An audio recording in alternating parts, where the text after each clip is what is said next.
OCN Volume 25 Number 11, November 1, 2025. This podcast presents the audio versions of the articles and columns in this issue of OCN in the order they appeared in the paper. For details, please refer to the articles and columns, which are posted at ocn.me. Palmer Lake Board of Trustees, October 2, 9, and 23, Annexation election set for February 3, Trustee resigns, lawsuits dismissed. By James Howell and Jackie Burhans. The Palmer Lake Board of Trustees, PLBOT, held a special meeting on October 2 and two regular meetings on October 9 and 23. At the special meeting, the board discussed the Buc-ee's annexation and election. At the October 9 meeting, the board accepted the resignation of Mayor Pro Tem Amy Hutson and discussed the vacancy replacement process. At its October 23 meeting, the board opened the applications for the vacant trustee appointment. Town Attorney Scott Krob provided updates on litigation against the town, and the board set an annexation hearing for the Monument Crossing property near Red Rocks Ranch Road and fired its auditor. Buc-ee's annexation election approved. At its October 2 special meeting, the PLBOT was to hold a public hearing on the Buc-ee's annexation to consider the petition for annexation, a plan to zone the property as planned development, PD, and a sketch plan. A large audience attended and vocally expressed their disapproval of the proceedings. The agenda noted that the applicant submitted a written request to hold an annexation election and continue the public hearing to a date certain. Krob, noting that the recently passed ordinance used the vague language of the initiative that voters passed in the September 9 special election, said that the applicant was within their rights to request the election and the board should follow the will of the voters. At the September 25 board meeting, Krob had said the election could take place at any point in the process. Krob said the board's election consultant said the election could take place within 120 days and that, given their reimbursement agreement with the applicant, Buc-ee's would pay for the cost of the election. After much discussion from the board and numerous points of order and points of information, primarily raised by Integrity Matters attorney Kat Gale, the board voted 3-4 to grant the request for an election and continue the public hearing until February 5. Trustees Beth Harris, 8S Jerka, and Roger Mosley voted no, with Mike Boyett, Tim Caves, Hudson, and Mayor Dennis Stern voting yes. Had the board voted on the questions in the original public hearing, a two-thirds vote would have been required, Krob confirmed ahead of the meeting, because the rezoning had been protested by more than 20% of the owners of adjacent property as required by Section 17.14.010(7) of the town's municipal code. The special meeting ended abruptly with no opportunity for additional public comment. Attendees expressed their dissatisfaction both at Town Hall and, later, on social media. At the October 9 meeting, Krob suggested avoiding Tuesday, January 20 for the annexation election as it would be the day after the Martin Luther King holiday which would impact both logistics and turnout. He suggested moving the election to Tuesday, February 3, and moving the annexation hearing to February 19. The board unanimously voted to continue discussion of the annexation and election hearing dates to its October 23 meeting. At its October 23 meeting, the board voted to move the annexation election to February 19. Trustee Hutson resigns, vacancy process set. After the special meeting, Hutson submitted a letter of resignation on October 3 to the town. She noted that she had volunteered for 5 years as a planning commissioner and then as a trustee, helping to rewrite the land use code and advocating for a code compliance officer and a proper plan for the Elephant Rock Committee. She said she had been defamed, accused of wrongdoing and sued, noting that the suit had been dismissed. She went on to say she could no longer carry out her duties and officially resigned. She said that if the board had voted on Buc-ee's, she was going to vote no. At its October 9 meeting, the PLBOT officially accepted Hutson's resignation, which started a 60-day clock to appoint her replacement. The board failed to appoint Caves as her replacement as Mayor Pro Tem on a tied vote. The board then failed to pass a motion to choose from the three recent applicants, Michael Beeson, Alex Farr, and John Marble. They also failed to pass a motion to open a 30-day general application and interview process. Recalled trustee Kevin Dreyer said he had concerns about whether the board could agree on any of the previous applicants, saying it should open the process. A motion by Jerka to hold a special election for the replacement trustee failed to be seconded. Finally, the board voted unanimously to continue the item to the next meeting to gather more information. At the October 23 meeting, Stern said Beeson and Marble could not control their emotions and moved to open the trustee vacancy process to new applicants, allowing a 2-week window for anyone interested to apply. In a tied vote, Harris, Jerka and Mosley voted no and Boyett, Caves and Stern voted yes. The motion failed. Stern said he was disappointed that the board remained divided. Stern decided to take comments from the public on the question, which soon took a contentious turn. Dreyer recommended the board take new applications and then decide, arguing the recall elections cost the town $30,000 while taking new applications and appointing someone to the vacant seat would cost nothing. He told the board, "It's your job to figure it out, that's why you were voted up there, all of you." Martha Brodzik said she partially agreed with Dreyer, and the emphasis should be on people who can work together. Kathy Keeley asked why Farr, who had applied for a seat on the board previously, was not being considered. Stern said he had spoken to Farr who told him he was no longer interested. Stern said anyone was welcome to apply for the seat, but it was disingenuous to consider only the prior applicants, and Beeson agreed that new applicants should be considered. Business owner Trina Shook said neighbors of Glant Havener, who was forced to resign as mayor when disparaging and offensive remarks she made about town residents were revealed in a lawsuit, were scared, petrified, and intimidated. Hudson denied she had ever intimidated anyone and said she resented Shook's remark. Later in the meeting, Hudson lost her temper and was escorted out. Interim town administrator and police chief Glenn Smith asked the board to consider the large amount of extra work elections create for the town staff. Stern said he did not want to have an election to fill the vacant seat on the board and moved to take applications for 2 weeks and then schedule interviews. This time, his motion passed with only Harris and Jerka voting no. Litigation update. Krob updated the board on 2 lawsuits filed against the town, one by Integrity Matters, a watchdog group in Colorado Springs, and the other by now trustee Mosley and Brodzik. In the Integrity Matters lawsuit, the court entered an order dismissing the case as the plaintiffs did not have standing to challenge the town. Krob said that the Colorado Intergovernmental Risk Sharing Agency, CIRSA, the town's insurer, intended to seek $35,000 in attorney fees. Integrity Matters is continuing to pursue the lawsuit, Krob said. The court also dismissed the suit filed by Mosley and Brodzik, Krob said, based on the Colorado Governmental Immunity Act, CGIA. Mosley and Brodzik are appealing that decision, he said. Staff reports. Charles Chaz Robidoux from the town's water department reported on water production and tank repairs. Robidoux, who serves as both operator responsible in charge, ORC, and assistant superintendent, will replace Steve Orcutt when he retires as superintendent. Smith said he was focused on the budget. Jerk noted that Monument was looking into license plate readers and that he had asked about sharing alerts. Smith said he was familiar with the technology and could bring it to budget discussions, noting that the town could be covered by 3 cameras. Town Clerk Erica Romero noted that star maintenance would be completed by October 18, and the star lighting event is scheduled for November 29. Board actions. The board took the following actions. Approved request to purchase a used police vehicle for up to $19,000. Agreed to decouple the planned development, PD, decision to allow the EcoSpa parcel to proceed separately, with staff coordinating the next steps.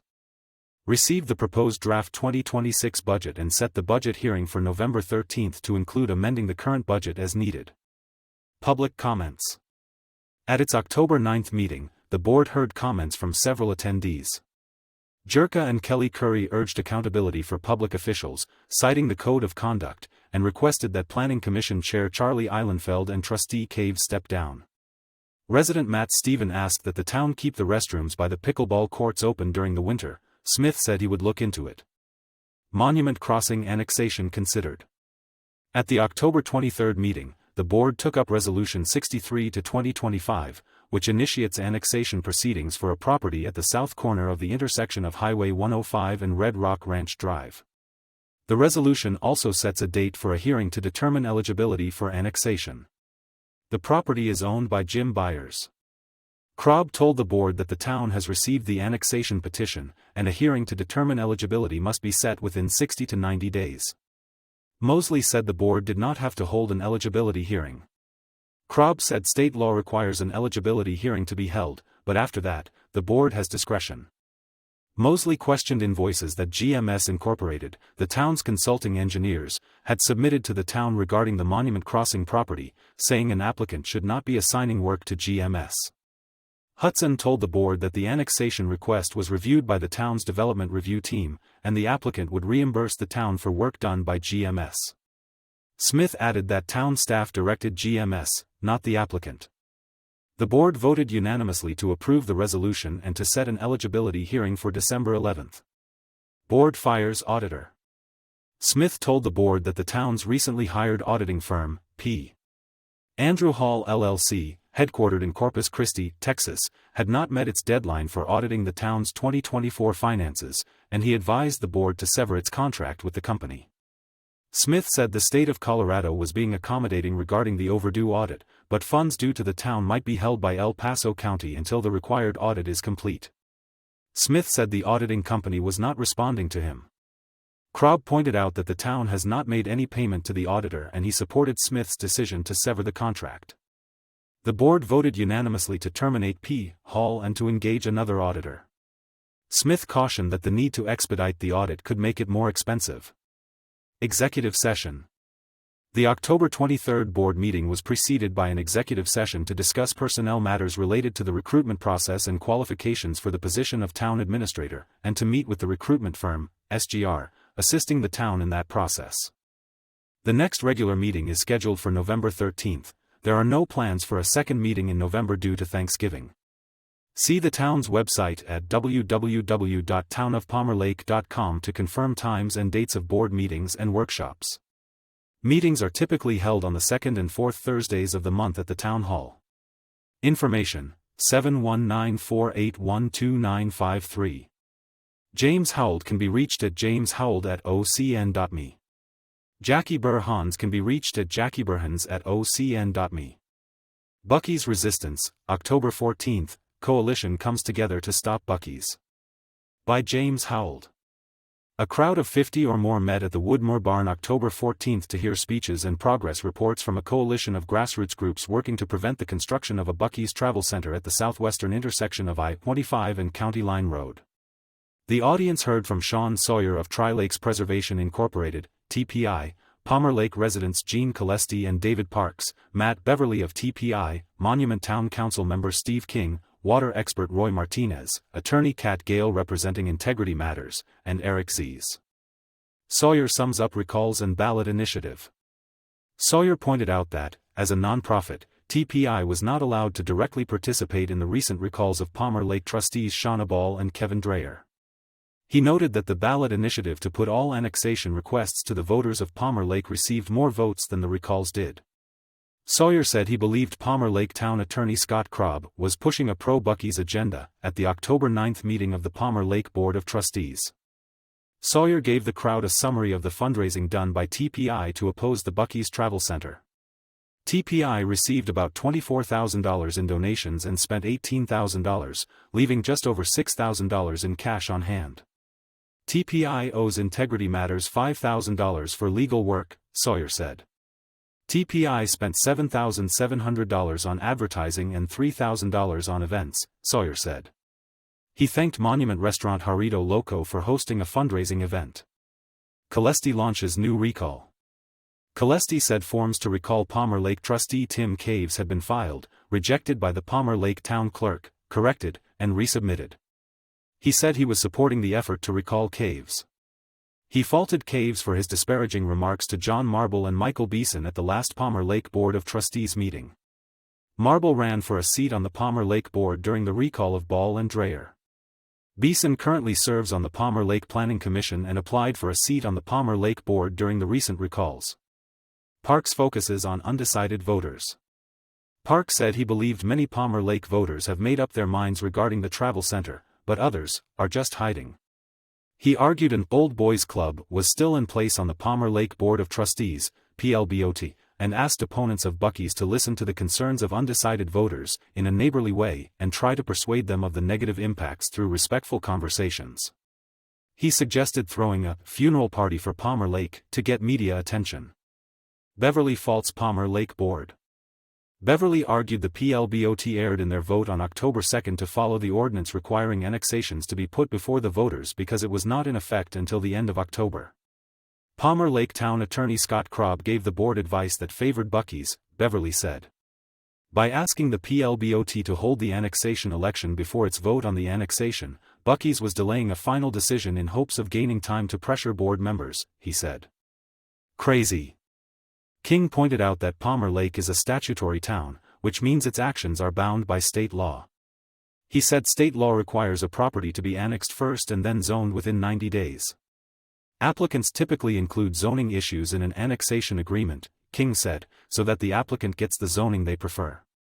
Usually, annexation and zoning occur at the same meeting, according to King. But annexation and zoning are different processes, King said. Annexation begins in a quasi-judicial mode, in which decisions are based solely on evidence, and ends in a legislative mode, in which other, wider issues can be considered. Zoning is quasi-judicial, King said, and must be decided solely on the evidence presented.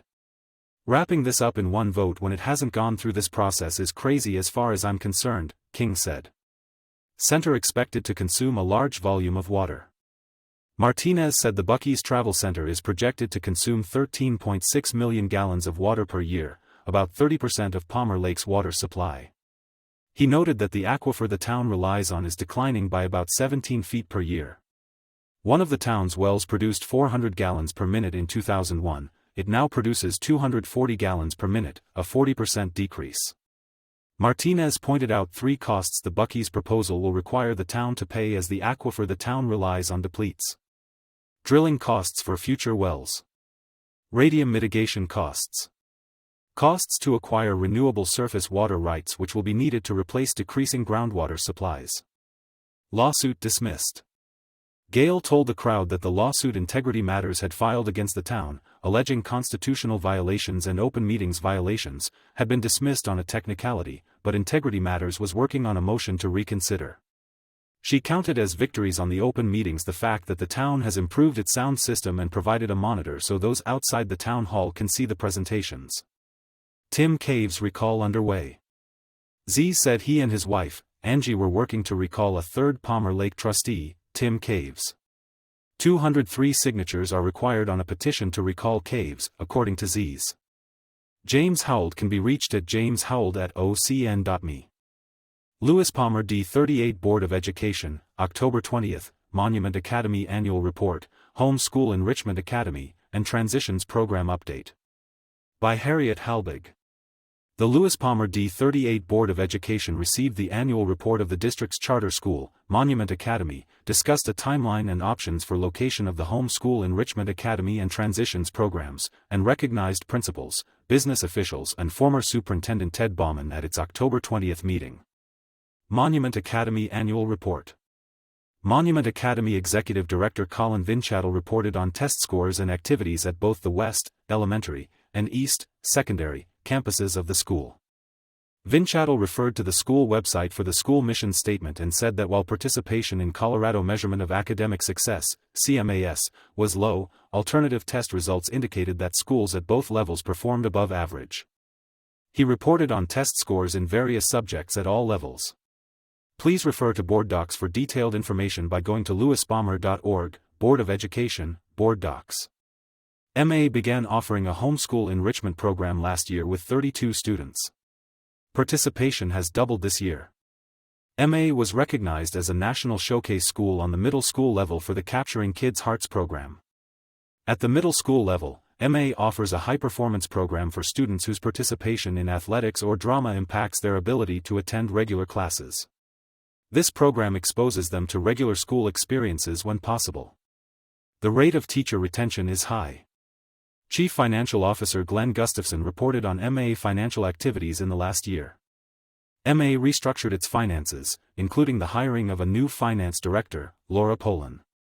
Payroll and accounts payable have been outsourced, and attention is focused on the refinance of $27 million in bonds for the construction of the East Campus, which will require a balloon payment in June 2026. Gustafson said the two campuses of MA are separate business entities.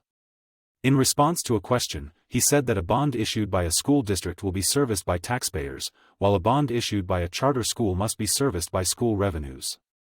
Charter schools in Colorado are nonprofits. When asked why MA chose to have a 10-year bond rather than 25 or 30, Gustafson replied that, unlike a mortgage, a bond cannot be refinanced during its lifetime. It was hoped that interest rates would decline by 2026. The current bond is at 4% and current interest rates are at 6%. Financial highlights of the year include the purchase of a parking lot on the West Campus and modulars for the East Campus. MA received a donation of $1.4 million to support these purchases.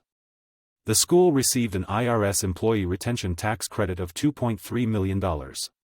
This program recognized employee retention during the pandemic years. Due to the anticipated balloon payment in June, several projects have been postponed, including building an auditorium and an academic wing. Board President Tiffany Upchurch commented that it is fortunate that MA students can participate in athletic and other programs in the district as needed. Gustafson said that MA will concentrate on marketing in the coming year in an effort to stop the decline in enrollment. He said that having a crest and uniforms makes some think that MA is a private school. Home School Enrichment Academy and Transitions Update. Director of Planning, Facilities, and Grounds Melissa Andrews presented an update on the Home School Enrichment Academy, HSEA, facility and provision of a facility for the district transitions program. 6 alternatives were provided, including new construction at the Career and Innovation Center, CIC, or the Central Campus, purchase of an existing building requiring renovation to meet code and requirements for education purposes, and shared space between transitions and HSEA. HSEA is currently housed in the Grace Best Education Center and may remain there for the near future, as long as it is understood which portions of the building are safe for students. Transitions is currently housed in the Career and Innovation Center, CIC, in the area planned for health science instruction. Considerations included proximity to emergency services, less available at CIC, expense of purchase, and potential lack of available existing buildings, and time from planning to occupancy. The Enterprise building on the Central Campus is seen as a possible solution for transitions because it is centrally located, has security features like cameras and fencing, and is in a familiar area. The building includes a kitchen and outlets to support a dryer, aiding in teaching life skills. However, de-escalation and sensory areas are not currently available, and restrooms and other features may not be ADA compliant. Enterprise can easily be relocated to CIC and continue to support the Innovative Learning Opportunities Program, ILOP. Enterprise students can take advantage of the CIC shuttle buses. A lengthy discussion involved questions about the number of alternatives that should be considered, such as timing, current use of locations under consideration, and possible partnerships with community resources such as Tri-Lakes Cares. Board Treasurer Ron Schwartz asked how many individuals are involved with the Transitions program. The program has been in place for decades and now involves 23 students with 15 expected next year. The common number is 10 to 15 students with 7 to 10 staff members. Board Secretary Dr. Patty Schenk asked what Tri-Lakes Cares, TLC, is offering to do to participate in the Transitions program. TLC has offered to share a greenhouse and to potentially provide employment to program participants. To conclude the discussion, board members requested that the number of alternatives be reduced to 2 or 3 and that the discussion would continue at the November board work session. It was also suggested that family members of the current Transitions program and family members of former participants be included in the discussion. Schenk pointed out that there will be 2 new members to the board in the near future, and therefore, decisions should not be made now. Andrews reported on progress on the new structure for HSEA. It was originally hoped that the structure would be ready for occupancy by now, but the company building the structure in Texas required stamped engineering drawings before the structure could be moved. There are additional state requirements as well. Consequently, students will not be in the building until February or later in the spring. Recognitions. In honor of National Principals Month, Superintendent Amber Wetstein said that principals are among the hardest working and least recognized of school leaders. She contacted staff at all district schools and asked for a few descriptive words to describe a specific principal and had these words inscribed on a plaque for each. The board recognized Chief Business Officer Brett Ridgway and other business officials for receiving the Summit Award from the Colorado Association of School Business Officers in September. This award honors success in school business management driven by collaboration, leadership, and strategic problem-solving to develop and implement innovative, effective solutions that positively influence students, staff, and communities. Ridgway was honored for his creation of legislation that made additional funds available each year as a result of restructuring tax revenue timing. Andrews was recognized for her contributions to renovating the CIC building on time and under budget, and Director of Innovation Amy Ciankowski was recognized for opening CIC and preparing for more advanced course offerings. The $1,000 award check was donated to the D38 Foundation. Board President Tiffany Upchurch recognized Dwight Ted Bauman for his contributions to the district over the 17 years when he was a principal, assistant superintendent, and interim superintendent. Upchurch praised Bauman for his heart of compassion and dedication, and the fact that he championed the arts and community participation. He spoke with employees, retirees, and volunteers, always retaining personal connections. Bauman spoke of his mentors in the district and said that he heard from colleges and universities that recruit our students. He thanked his wife for her patience during the many nights he spent at meetings and other events. He mentioned that leadership should not be defined as power, but as building relationships and connections. Bauman's family, including grandsons, were in attendance, as were past board members. The board passed a resolution dedicating the Learning Center to the legacy of Bauman. He received a plaque and commented that it was ironic that the Kiwanis Club, of which he is a member, would see it each time they met in that space. The Lewis Palmer D38 Board of Education meets at 6 p.m. on the third Monday of the month in the Bauman Learning Center, 146 North Jefferson Street, Monument. The next meeting will be on November 17th. For further information, contact VWOOD@lewispalmer.org. Harriet Halbig may be reached at harriethalbig@ocn.me. Monument Academy School Board, October 16th and 23rd, Board appropriates ERTC funds. By Jackie Burhans.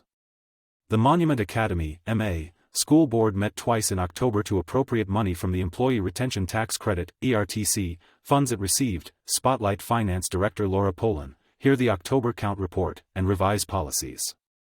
Finance Director recognized. Board President Ryan Graham recognized Polan, who recently achieved her Certified Administrator of School Finance and Operations from the Association for School Business Officials International. The certification is granted to highly qualified individuals and has multiple requirements, from work experience to education, as well as a comprehensive exam that tests competency in business management topics and a commitment to high ethical standards. Recipients commit to ongoing professional development and recertification every 3 years. Graham congratulated Polan on this significant accomplishment. Funds appropriated for academic proposal. MA received a total of $2.2 million in non-recurring ERTC funds available to certain employers for payroll taxes paid during the COVID-19 pandemic. Although public schools were not included since they are governmental entities, MA was eligible through its building corporations, which are 501(c)(3) organizations. At its October 16 meeting, the board unanimously approved appropriating ERTC funds for the academic proposal that had been previously presented at a special meeting on August 25 with financial costs submitted later. The academic proposal totaled $19,650 and included class trips to help attract and retain middle and high school students, $6,000. Stipends for 10 after-school clubs to attract and retain students, $10,000. Digital message board for communications, ads, and events, $3,000. High school information day for 8th grade students, $650. Athletic proposal detailed. The athletic proposal generated additional questions at the October 16 meeting, and the decision was postponed until the October 23 special meeting. Questions covered the possible inclusion of a 15-person bus, the cost of uniforms and helmets, facility rental costs, coaches' stipends, as well as a discussion of which sports programs might be added. Executive Director Colin Vinchattel said the team had drilled down into the data and refined the proposal with survey data, program information, and a budget. Athletics are expensive, he said, but are important to families and students. Although MA is more of an arts school, athletics make a difference, he said. Athletic Director Lanny Vance summarized the survey, which received 152 responses on 4 questions: student grade level, current sports involvement, desired sports to add, and influence on family decisions to stay at MA. For the 73 families with students in 8th grade or higher, 62% indicated adding athletics would make at least a slight difference in their decision. The top high school sports requested were boys golf, football, girls soccer, and lacrosse. Vance reviewed each sport, showing team size, equipment costs, pros, cons, and other items of consideration. She also showed how many athletes were currently participating in sports at the middle and high school level, as well as the number of males and females by grade level. Vance said the recommended high school sport additions were broken into Tier 1, cheer, 8-man football, boys and girls golf, and Tier 2, boys and girls soccer, girls flag football, and boys volleyball. There was a lot of discussion with the board about 8 versus 11-man football, varsity versus junior varsity, and the Colorado High School Activities Association, CHSAA, cycles. The board also talked about grants, having the only boys volleyball team in the district, having enough practice space, and a concern about pulling students from other sports due to seasonal schedules. Graham asked about startup costs such as equipment versus recurring costs, such as stipends and tournament fees. For 2026 to 27, the total costs would be about $92,000 with recurring costs of around $60,000, Graham said. Vance noted that some sports do more fundraising and pay for their own personalized equipment and uniforms, while others are provided by the school. She said she was waiting to hear details on costs for golf practice facility usage. Graham asked about increases in liability insurance due to sports like football. Operations Manager Jake Dykus said he would reach out to MA's representative. Graham said MA needed to move forward with athletics because they have promised families to build an athletic field. He asked Poland about MA's ability to cover recurring costs after the first year. Poland said ERTC funds would cover the first year, but recurring costs might impact other items and decrease interest income. It would depend on the debt service resulting from refinancing MA's East Campus bonds and the results of MA's investment in marketing on enrollment. Graham suggested appropriating funds for fiscal year 2026 to 27 to start, so MA can get more information on insurance and course costs for golf. He moved to approve appropriating funds for Tier 1 sports, cheer, 8-man football, boys and girls golf, from the ERTC funds, not to exceed $125,000. The board unanimously approved the motion. Staff bonus approved. Vinchattel noted that MA could not increase salaries for staff this year due to concerns about enrollment and state budget shortfalls. He said the windfall of ERTC funds and other budget aspects allowed MA to propose a 5% bonus for returning staff that would be excluded from the Public Employees Retirement Association, PERA, plan.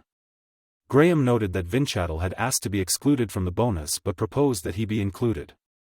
The board unanimously agreed to approve the staff bonus pool capped at $250,000. The board then unanimously approved the corresponding resolution authorizing bonus pay for fiscal year 2025 to 26 for eligible staff. The bonuses were paid on October 26 so that the monies are available ahead of Christmas. October Count Report. Registrar Lena Gross presented the October Count Report to the board, showing final numbers for the schools and discussing trends for the 2025 to 26 school year. She said MA met its goals of increased communication to enhance the understanding of parents and families of the importance of October Count, saying it ties into the state plan for funding schools. MA was able to account for every fully enrolled student and had a 98% attendance rate on October 1, with additional students documented as attending during the 2-week count window. Gross said that East Campus has 451 full-time equivalent, FTE, students, including 16 high-performance program, HPP, students, and West Campus has about 564 students, noting that students participating in the Monument Academy Homeschool Partnership, MAHP, program and half-day kindergarten students are counted as 1/2 FTE. The 2025-26 budget had called for 476 at East Campus, including 25 HPP students, and about 569 students at West Campus. Gross said MA's decline in enrollment was consistent with state enrollment trends, noting that Colorado's birth rate was declining faster than the national average. One report showed that K-12 enrollment has fallen for the last 5 years and is at its lowest since 2014. Gross said that 25.84% of MA's students reside outside of the D38 district, including Cheyenne Mountain School District, showing MA's regional appeal. Graham said that people were leaving Colorado because of legislation against parental rights. Policy updates. The board unanimously approved the following policy updates, which were reviewed by MA's legal counsel. 1512, Open Records Policy. Renamed to KECMA with updated language, job title, and hourly charge. 1513, Staff File Access Policy. Renamed to BHCMA with more technical language, changes in procurement, more specificity, allowing only relevant portions, and a confidentiality statement as well as a job title change. 1516, Personal and Property Search.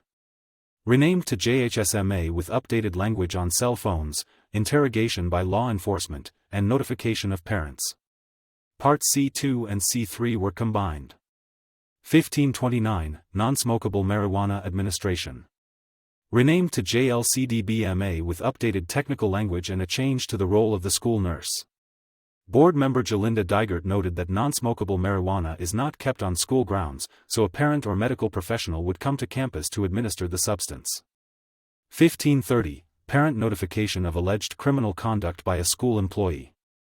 Renamed to KDBAMA with new technical language and changed format to include bullet points. Board policies can be found at https://tinyurl.com/ma-policies.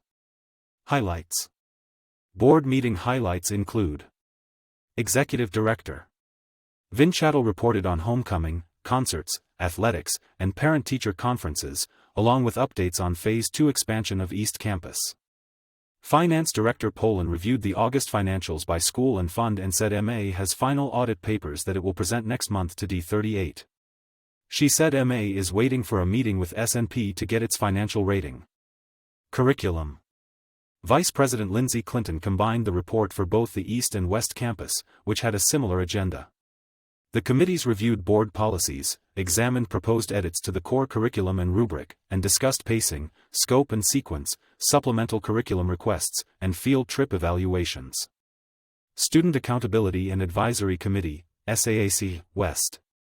Clinton said the committee received a human resources presentation from Director of People Operations Krista Pelly and was reviewing edits to its bylaws. SAAC East. Digert reported that the committee is looking for a vice chair, heard from D38 about the budget, saw a presentation on gifted and talented, and brainstormed how to increase participation in the mid-year survey. The MA School Board meets at 6:30 p.m. on the second Thursday of each month. The next regular board meeting was moved to Thursday, November 13th, at 6:30 p.m. at the East Campus. The agenda and packet are available at tinyurl.com/ma-boarddocs. Jackie Burhans can be reached at jackieburhans@ocn.me. D38 Parent and Community Advisory Committee, October 14th, Board Goals Feedback, Work Toward Maintaining Academic Excellence. By Harriet Halbig. The D38 Parent and Community Advisory Committee, PCAC, met at Palmer Ridge High School on October 14 to continue its examination of board goals and access to background information. Dr. Adam Frank, Palmer Ridge principal, spoke of programs exclusive to the school. These include a college and career center with brochures from various institutions, an outdoor learning center, a display of student life pictures in the hallway, which change each year, new sculptures and murals, and a legacy wall under the bridge between the two parts of the school, where parents can purchase a plaque in honor of their student. Fundraising successes include a $205,000 redesign of the school's weight room, which will be accessible to all athletes, the purchase of 3 massage chairs for staff, and the creation of Girls on the Ridge, a group of female athletes. Bear Time, a 26-minute period during the day when students can speak with any staff member, is also a program unique to Palmer Ridge. Freshmen spend study hall time learning time management. The school has received awards for its support of foreign exchange students. Discussion of board goals. Board of Education Secretary and Board Liaison Dr. Patty Shank and Board Vice President Chris Norris spoke of the goals set forth at the last PCAC meeting and mentioned access to live streaming of board meetings and the recent candidate forum for the 2 board vacancies. Shank commented that a member of the board will attend each PCAC meeting in addition to herself. Discussion of academic excellence. Co-chairs Renee Butler and Kirsten Zook talked about the results of the previous month's discussion of board goals and the results of the voting by members about their priorities. To view the results of the voting, please go to lewisbaumer.org, Family Resources, Community, and District Committees. Click on Meeting Content for September 9th. The results of the voting indicated that the committee prioritized academic excellence for discussion. Other priorities included improved staff compensation and financial transparency. The committee was presented with 8 statements regarding academic excellence to discuss. Responses to the statements could range from agree strongly to disagree strongly, and members were asked to submit comments on sticky notes to be tabulated. The statements are: we are currently doing the right things to be in the top 10% statewide. The district has a clear and shared understanding of what excellence means. Every student in the district has equitable access to high-quality learning opportunities. The district's focus on academic excellence also supports students' personal growth and well-being. Parents and community members play an active and meaningful role in maintaining excellence.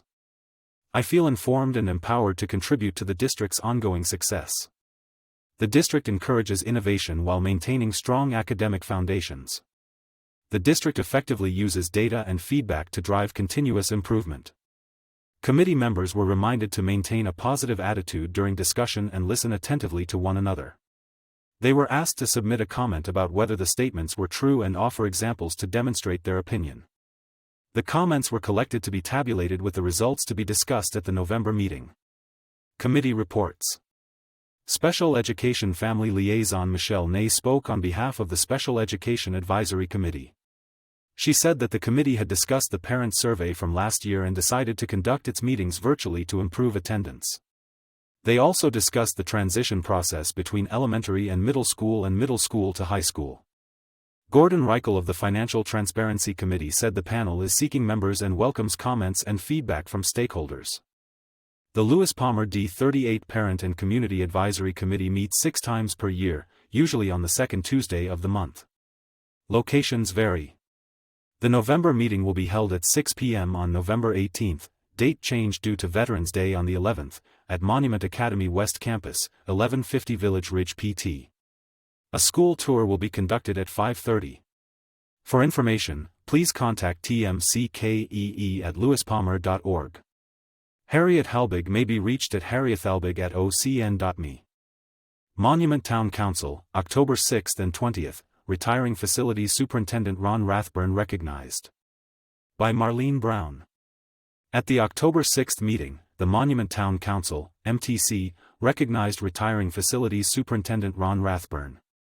He has over 39 years of employment with the town and is the longest tenured employee in Monument history. Rathburn was able to thank everyone for the work and service that had been done over the years. The meeting was in recess so that the council could thank Rathburn personally. 2 proclamations and an ordinance were approved unanimously. 1. National Veterans Small Business Week, November 3rd to 7th. Events will be hosted across the country, highlighting information about the resources available to veterans, service members, and military spouse entrepreneurs. They help receive transition assistance for boots to business and develop their business plans, receive marketing tips, and access government contracting opportunities. Brandon Eldridge, Executive Director of the Small Development Center, SBDC, will host the 18th Annual Veteran Small Business Conference on November 7th at the Great Wolf Lodge, 9494 Federal Drive, Colorado Springs. For more information, see https://sbdce.colorado.gov/center-locations/pikes-peak/veterans-small-business-conference. 2. Eldridge asked that the town also proclaim Saturday, November 29th, as Small Business Saturday in the town of Monument. Small Business Saturday was created in 2010 to encourage local holiday shopping at the local scene and is the last Saturday in November.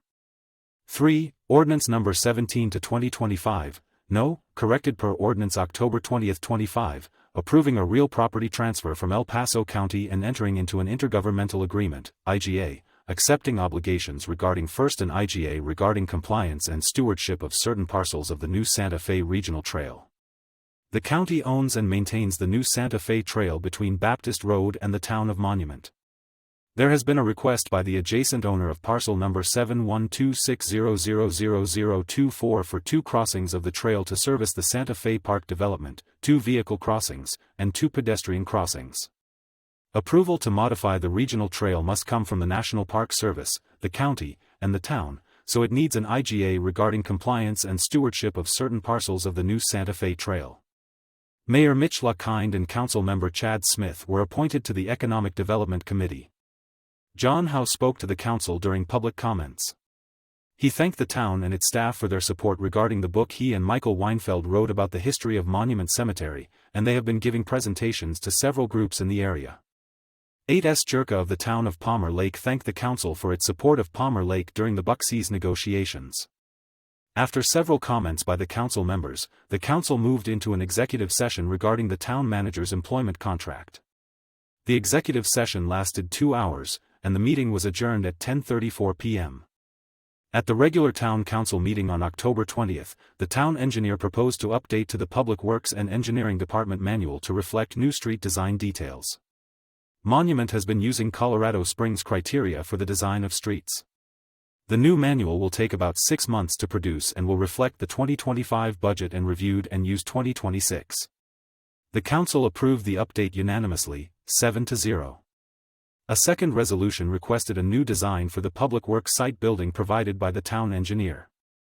Funding was allocated in the 2025 budget. The storm drainage pond will be designed to be included within the design of the building. The council approved it unanimously. Finance requested to renew workers' comp insurance. It was approved unanimously. The town manager's report was given by Jennifer Phillips, finance manager. Town manager Madeline Van Den Hoek was absent from the meeting. The document can be found on the town's website. The sales tax report showed several businesses that are in arrears of their reporting and sending their collected sales tax to the town and the state. Some of the businesses are waiting for their corporate offices to respond to notices. Mayor Mitch LaKind reported that the El Paso Board of County Commissioners, BOCC, declined the application of Planning Commissioner Chad Smith to the Watershed District Committee. The council will write to BOCC to request they re-examine his application and to further discuss the town being involved in the watershed projects, both membership and financially. The council moved into an executive session to work on negotiations with large corporations that are looking into moving to a new proposed shopping area on Jackson Creek Parkway. The town council usually meets on the first and third Monday of the month at the town hall, 645 Beacon Light Road at 6:30 p.m. For more information, contact townofmonument.org or call 719-481-2894.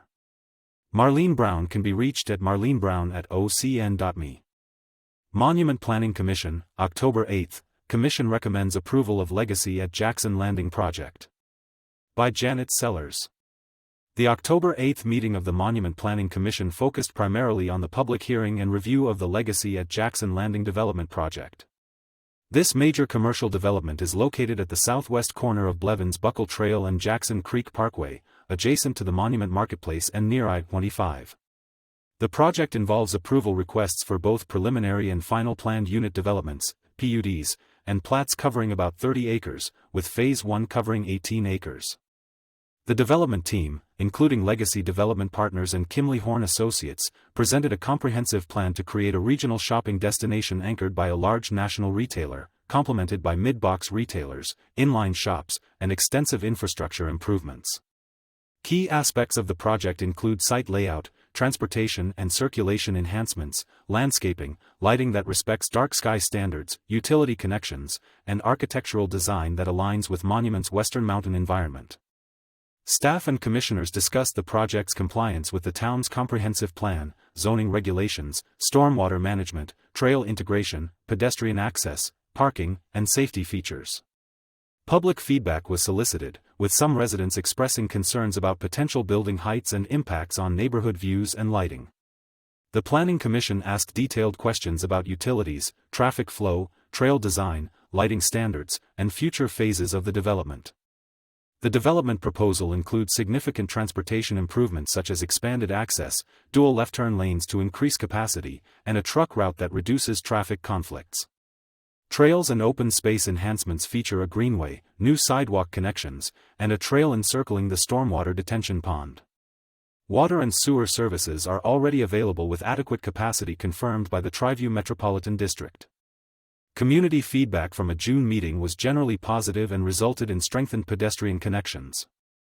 Landscape plans emphasize native, drought-tolerant plants and pollinator-friendly wildflowers, while the stormwater pond is designed for both function and appeal. Lighting employs full cutoff fixtures and reduced output to support dark sky goals without compromising safety. Architecture for the first phase incorporates regionally appropriate materials, coordinated colors, and pedestrian-oriented signage and design. Water rights will be supplied through district management rather than transferred with the land, and building heights may reach 50 feet for future hotel or office use, while the primary retailer's building height will be lower. Utilities for gas and electric are progressing smoothly, and traffic upgrades are being coordinated with right-of-way expansion. Signal and intersection improvements will be completed before major tenant occupancy. The development's trail designs meet masterplan standards with wide soft surface paths along the western boundary and circulation around the detention pond. Additional amenities include bike racks and accessible pavement slopes near entrances. Upcoming community events focus on safety training and public engagement for future planning and trail connectivity. Ultimately, the Commission unanimously voted to recommend approval of all aspects of the Legacy at Jackson Landing project, citing its thorough planning, community engagement, and alignment with town standards and goals. Additional announcements were made regarding active shooter training and upcoming community workshops for planning monument neighborhoods, and concerns for optimizing Santa Fe trail systems development and needs for local trail maintenance. The Commission advises the Town Council on land use and development issues. The Commission's recommendations are based on local and state laws, zoning, and municipal codes.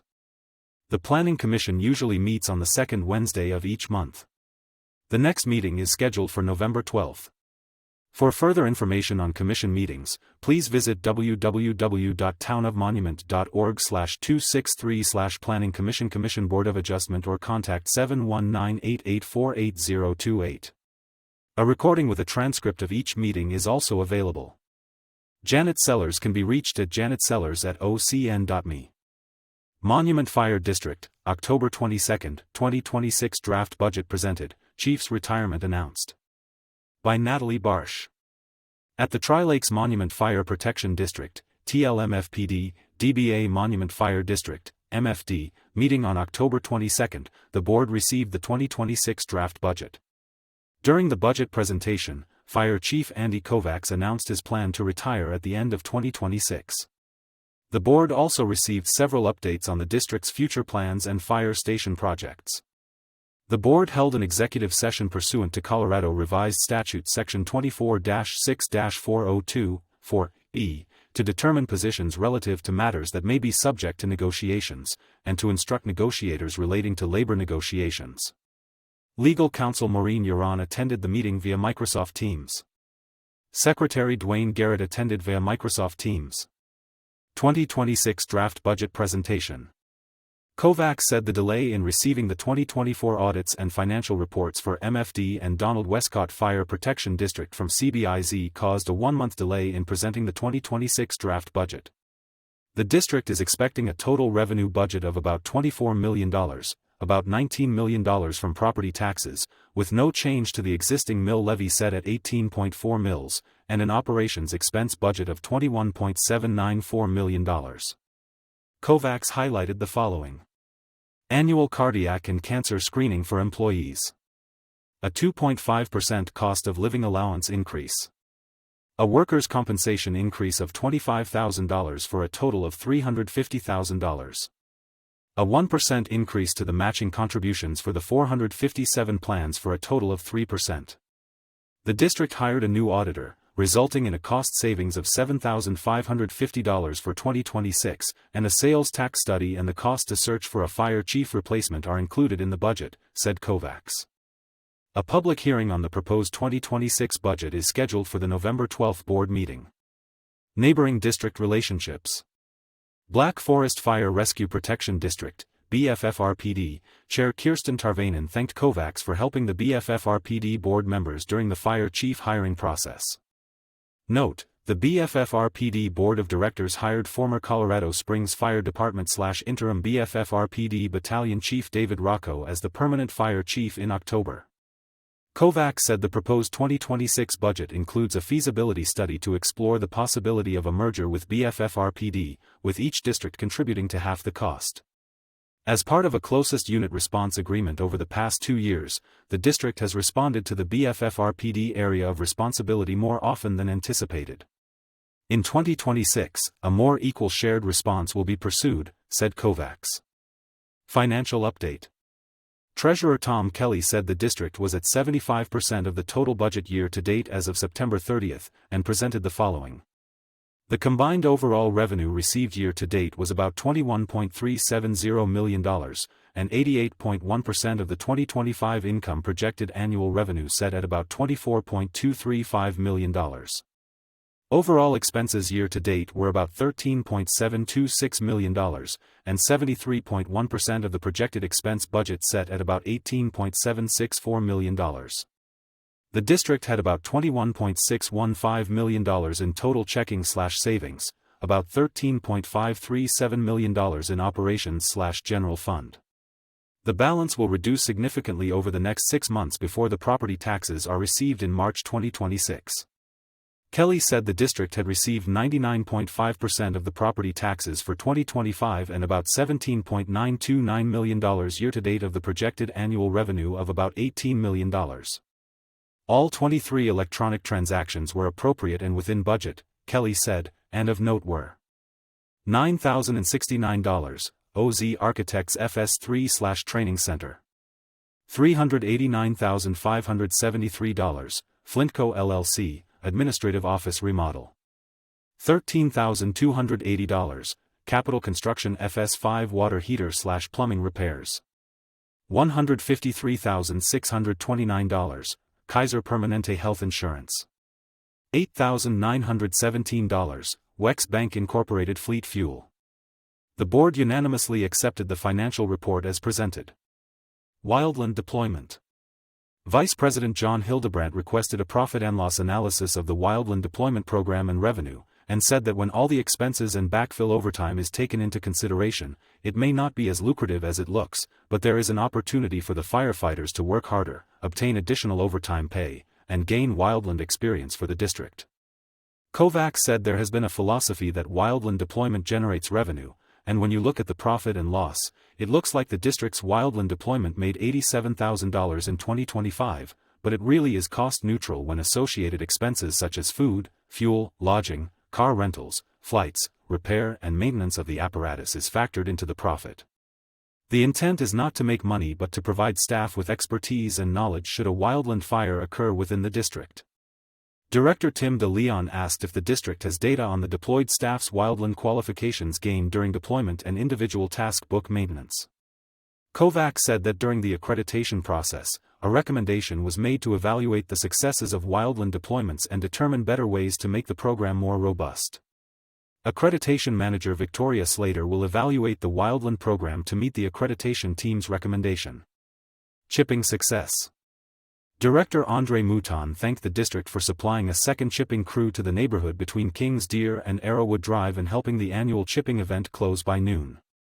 Mouton said, the chipping event in his neighborhood was the third year in a 5-year plan, and kudos to the staff for supporting the chipping program, making a difference reducing fuel loads, and resulting in the ancillary benefits of neighbors helping each other to become cohesive. Hildebrandt concurred with Mouton and said his neighborhood benefited from the program the previous week, with 14 people helping to mitigate 18 homes. Kovacs thanked the communities for helping the crew complete mitigation events and making neighborhoods safer. Facilities update. Kovacs said the following. The training tower installation is planned for next summer, and training would begin in fall 2026. The Town of Monument Public Works will bring the water line to Station 1, and the installed tap will also support a couple of fire hydrants for firefighter training. Contractors are being interviewed to construct the Station 3 remodel, north of the YMCA. The reinstallation of the Station 2 cement drains is complete, and the project is curing over the next 2 weeks. The Station 2 crews are operating from Station 5 until they can reoccupy the station. President Mark Gunderman said the sale of the former Donald Westcott Fire Protection District Station 3, Sun Hills Drive, will be discussed after an opinion from Huron has been made at the beginning of 2026. Executive Session. The board moved into an executive session at about 6:49 p.m., pursuant to Colorado Revised Statute Section 24-6-402, 4E, to determine positions relative to matters that may be subject to negotiations, and to instruct negotiators relating to labor negotiations with the Local 4319 International Association of Firefighters. Kovacs confirmed to this reporter that when the board returned to regular session at 7:11 p.m., no action was taken and the meeting adjourned at 7:12 p.m. Meetings are usually held on the fourth Wednesday of every month. The next regular meeting is scheduled for November 12 at 4:30 p.m. at Station 1, 18650 Highway 105. The meeting will be preceded by a volunteer pension board meeting at 4 p.m. For Microsoft Teams virtual joining instructions, agendas, minutes, and updates, visit www.monumentfire.org or contact Director of Administration Jennifer Martin at 719-484-9011. Natalie Barsh can be reached at nataliebarsh@ocn.me. Woodmoor Water and Sanitation District, October 13, schedule set for 2026 budget. By James Howell. In October, the Woodmoor Water and Sanitation District, WWSD, Board decided on the process and schedule it would use to complete its 2026 budget. It heard operational and financial reports from District Manager Jesse Schaefer, Board Treasurer Dana Franson, Operations Superintendent Dan LaFontaine and District Engineer Sidney Salins. The meeting ended with an executive session. 2026 budget workshop, hearing, and vote scheduled. Schaefer asked the board to schedule a workshop on the 2026 budget for October 23. Board President Brian Bush said that most line items in the budget don't change from year to year, so the board's past approach has been to concentrate on just a few items of importance and discuss them in depth. He asked the board members to read the draft budget before the workshop and bring their questions.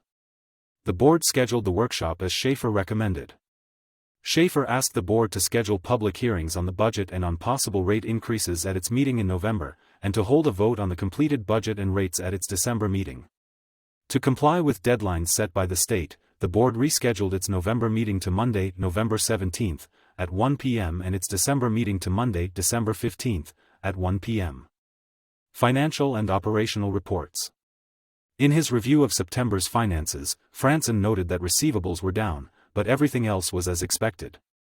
He said a software problem that caused liabilities to show $42,000 higher than they should be had been fixed. Franson commented that supplemental water sales were much lower in the last 3 months than in the previous 5 months. Schaefer said those sales are wildly volatile. Bush said tap fees for the year were lower than expected, but that was offset by less spending on construction. Schaefer reported on the Joint Use Committee, which manages the operations of the Tri-Lakes Wastewater Treatment Facility, which WWSD operates with the towns of Monument and Palmer Lake, noting that he had just received its proposed budget for 2026 and would provide feedback. LaFontaine updated the board on operations of the Chilkat Ditch Company. The Chilkat Ditch conveys water from Fountain Creek to the Calhoun Reservoir and provides irrigation water to the shareholders in the company. WWSD is the largest shareholder. The Chilkat Ditch will play a role in the Loop Water Reuse Project. LaFontaine said he anticipated shutting down the ditch for the winter by October's end. In his manager's report, Schaefer noted that the Pikes Peak Regional Water Authority is moving forward with a study of indirect potable reuse, IPR, an approach to water management in which treated effluent is returned to customers after having been discharged into rivers or streams after treatment. The Loop is an example of applied IPR. Schaefer said the study could guide Colorado Springs Utilities' approach to this technology. Bush pointed out that the study is on a 10 to 20-year timeline, much longer term than the Loop. In his water report, LaFontaine noted a low water loss of 3% for the previous month. He said the measurement was complicated by the fact that one water tank was being filled and another being emptied while the measurements were being collected. He said many of the wells in the northern part of the district were offline in September to allow aquifers to rest. Regarding Woodmoor Lake, LaFontaine said about 400,000 gallons of water per day were going into the lake from Monument Creek, and he expected the lake to be filled by spring of next year. The lake is still recovering from having been entirely drained 4 years ago so that repairs could be made to the dam, and so water from the lake could be delivered to both of the district's water treatment plants. In her engineer's report, Salins said most of the equipment had been moved off the Well 12R site in the South Preserve. Erosion control and site piping are underway. She said the site should be restored by spring. Salins updated the board on the project to proactively replace saddles, which connect residential service lines to main lines. She said 2 crews were replacing saddles and 70 have been replaced so far.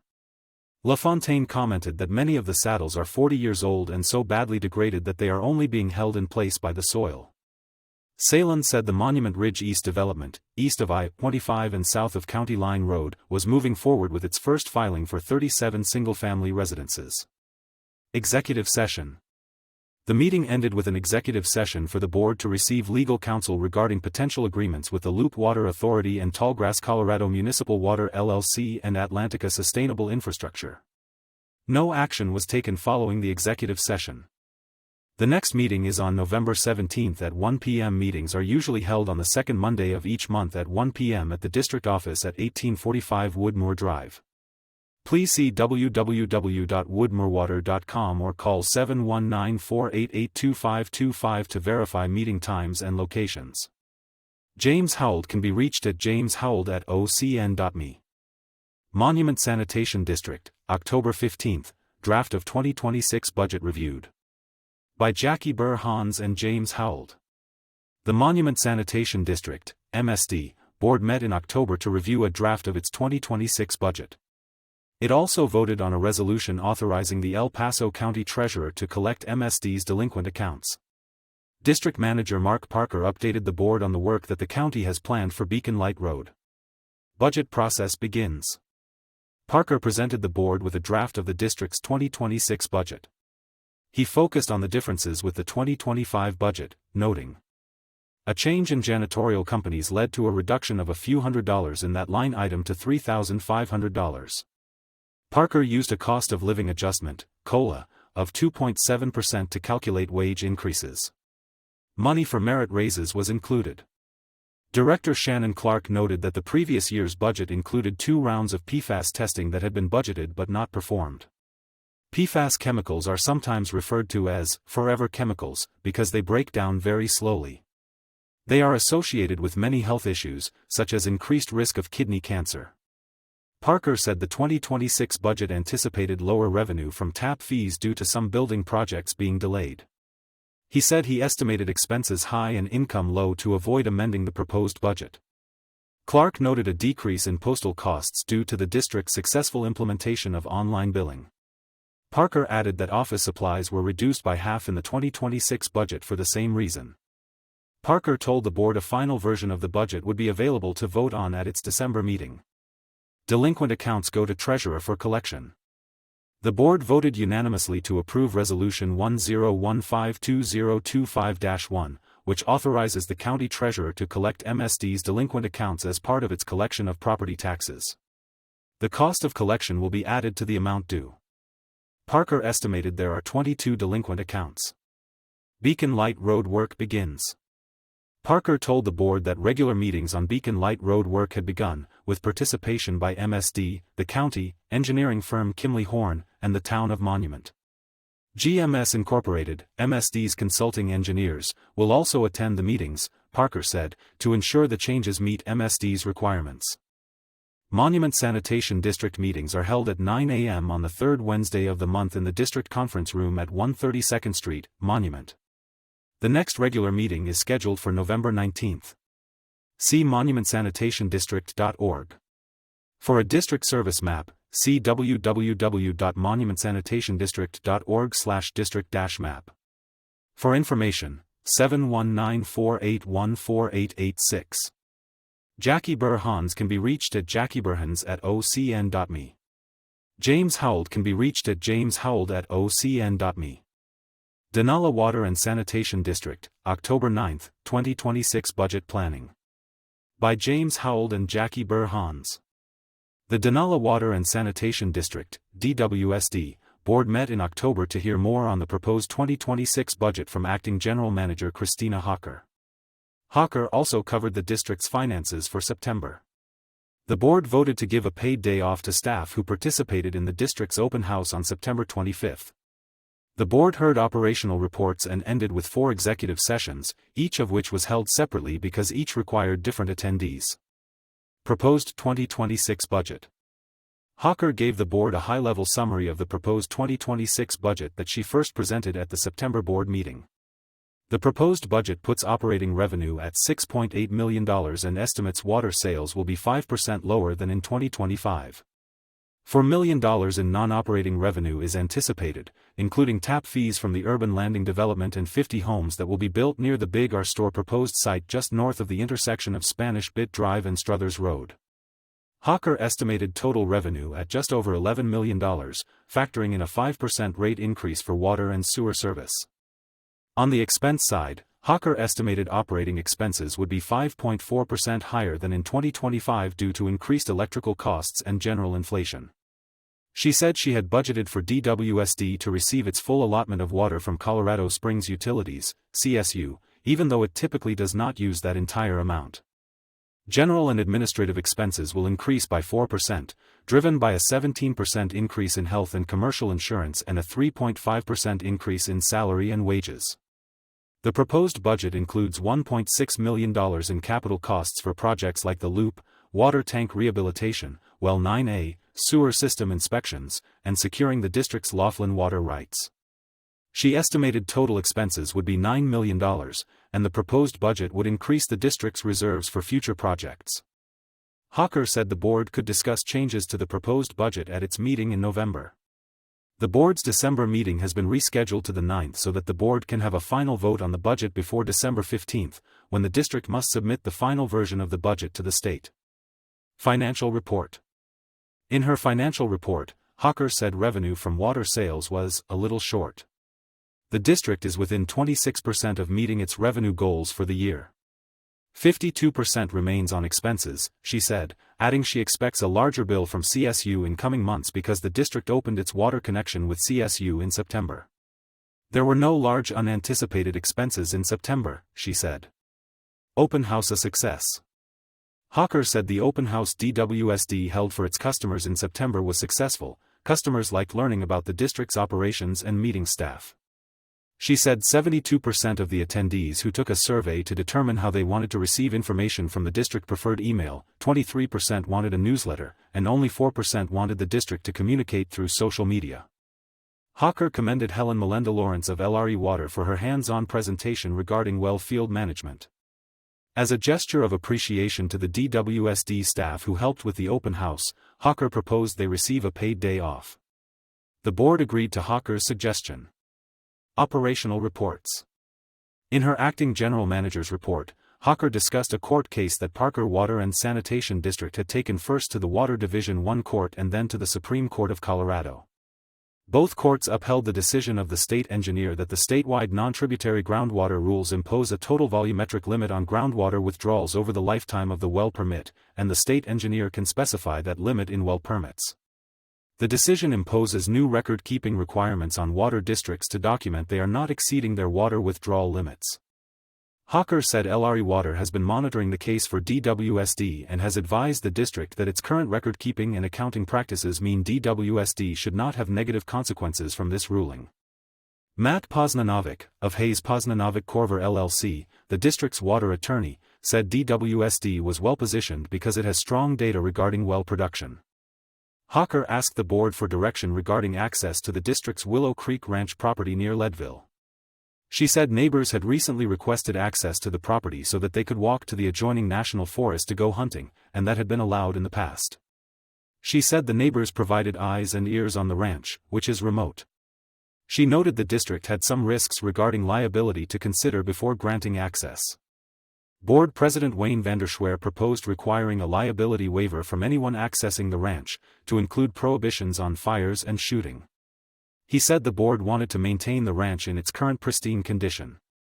He asked Hawker to prepare a liability waiver and bring it to the board at a future meeting. Executive sessions. Following its regular meeting, the board held 4 executive sessions. Each was a separate item on the agenda and was attended by varying staff and consultants. The first session was to confer with Council regarding the intergovernmental agreement concerning the Upper Monument Creek Regional Wastewater Treatment Facility. It was attended by Directors Kevin Deerdorf, Bill George, Ken Judd, Scott McCulloch, and Vanderschwer. Hawker, Posnanovic, and Roger Sams of GMS Incorporated also attended. The second was to receive legal advice on workplace complaints. It was attended by the board members and attorneys Dakota Spence and Linda Glesson. The third session was to receive legal advice regarding the district's water court application in case number 24 CW 3019. It was attended by the board members, Hawker, Poznanovic, and Brett Gracely, a water planning practice leader at Plummer. The last executive session was held to determine negotiating positions concerning potential agreements with the Loop Water Authority and Cherokee Metropolitan District. No actions were taken following the executive sessions. The next board meeting is on Thursday, November 20th, at 1:30 p.m. Generally, board meetings are held on the third Thursday of the month at 1:30 p.m. and include online access. Call 719-488-3603 or access www.donalawater.org to receive up-to-date meeting information. The district office is located at 15850 Holbein Drive, Colorado Springs. James Howell can be reached at jameshowell@ocn.me. Jackie Burhans can be reached at jackieburhans@ocn.me. Triview Metropolitan District, October 16, Proposed 2026 Budget presented by Natalie Barsh. At the Triview Metropolitan District, TMD, meeting on October 16, the board received the proposed 2026 budget that includes an increase in water volume for delivery through the Northern Delivery System, NDS. There is a potential for a small increase in water and wastewater fees in 2026. The board heard about the additional revenue received from tap fees, the efforts to resolve the accuracy of wastewater flows and the accounting of unsold produced water, and the hiring of a public works inspector/project manager. The board held an executive session to discuss the purchase and sale of water and land, and agreements with the Town of Monument, TOM, and other governmental, private, and associated entities. Secretary/Treasurer Amanda Carlton was excused. President Jason Gross did not attend. 2026 Proposed Budget. District Manager James McGrady presented the proposed 2026 budget and highlighted the following. 1,000 acre-feet of the district's water will be budgeted for delivery via the NDS at $9.99 per 1,000 gallons. The district budgeted 700 acre-feet in 2025 for Colorado Springs utilities to convey, treat, and deliver at $9.34 per 1,000 gallons. $250,000 will be budgeted for the district administration/utility office building. The district is using a 10-year loan with a fixed 4.75% interest rate. The loan may be paid off early. The mill levy is proposed to remain at 21 mills for the main district debt service. A small increase in the water and wastewater rates may be necessary in 2026 to keep up with inflation. The district plans to update the Kitchener Way playground with an accessible design to include activities for children on the autism spectrum. Director John Gibbons stated he had reviewed all of the fund balance sheets and confirmed the district has a workable budget. The public hearing for the proposed 2026 budget is scheduled for the December 11 board meeting. Note, the September financial report was included as part of the proposed 2026 budget. Board financial reports are available at https://triviewmetro.com. Tap fee update. District Administrator Sarah Lamb said that year-to-date, the district had received 75 taps generating almost $4 million in revenue. Vice President Anne Marie Jajola said tap fee income will eventually go away for residential property. McGrady said the district anticipates several years of residential tap fee collection with about 85 taps expected in 2026, but tap fees for future commercial properties will continue after residential build-out is completed. The warehouse-type properties have a single tap and generate high revenue property tax using little water compared to multifamily apartment properties. The district is expecting to finalize about 12 taps for the apartment complex planned south of Higbee Road before the end of the year, bringing the total revenue to about $4.5 million, said McGrady. Higbee Road Project Bank Accounts. Lamb thanked the board directors for approving 2 new bank accounts for the Higbee Road project.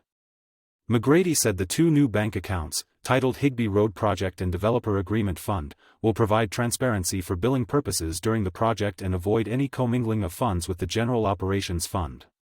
About $500,000 in developer fees have already been collected, and using the voter-approved $12.6 million bond funding at 5.05% interest, Kiewit will be paid from the new accounts.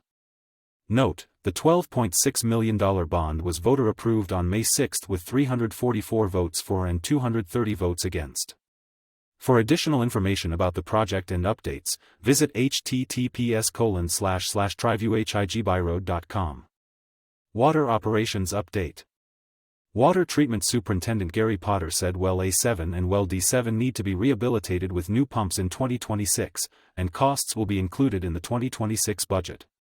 The district will need the wells online to supplement the district's NDS water if 2026 is a dry year.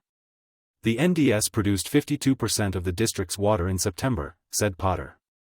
McGrady said the district needed to supplement the NDS water with pumped well water to have enough of the allocated 700 acre-feet available for the remainder of the year. Potter said issues continue with the reading accuracy of the flow measuring equipment at the Upper Monument Creek Regional Wastewater Treatment Facility. A technician recently recalibrated the equipment, and after a couple of weeks of data, the district will decide how to proceed. The district produced 40.272 million gallons in the September billing cycle and sold 37.567 million gallons to customers, leaving 2.628 million gallons of non-revenue water.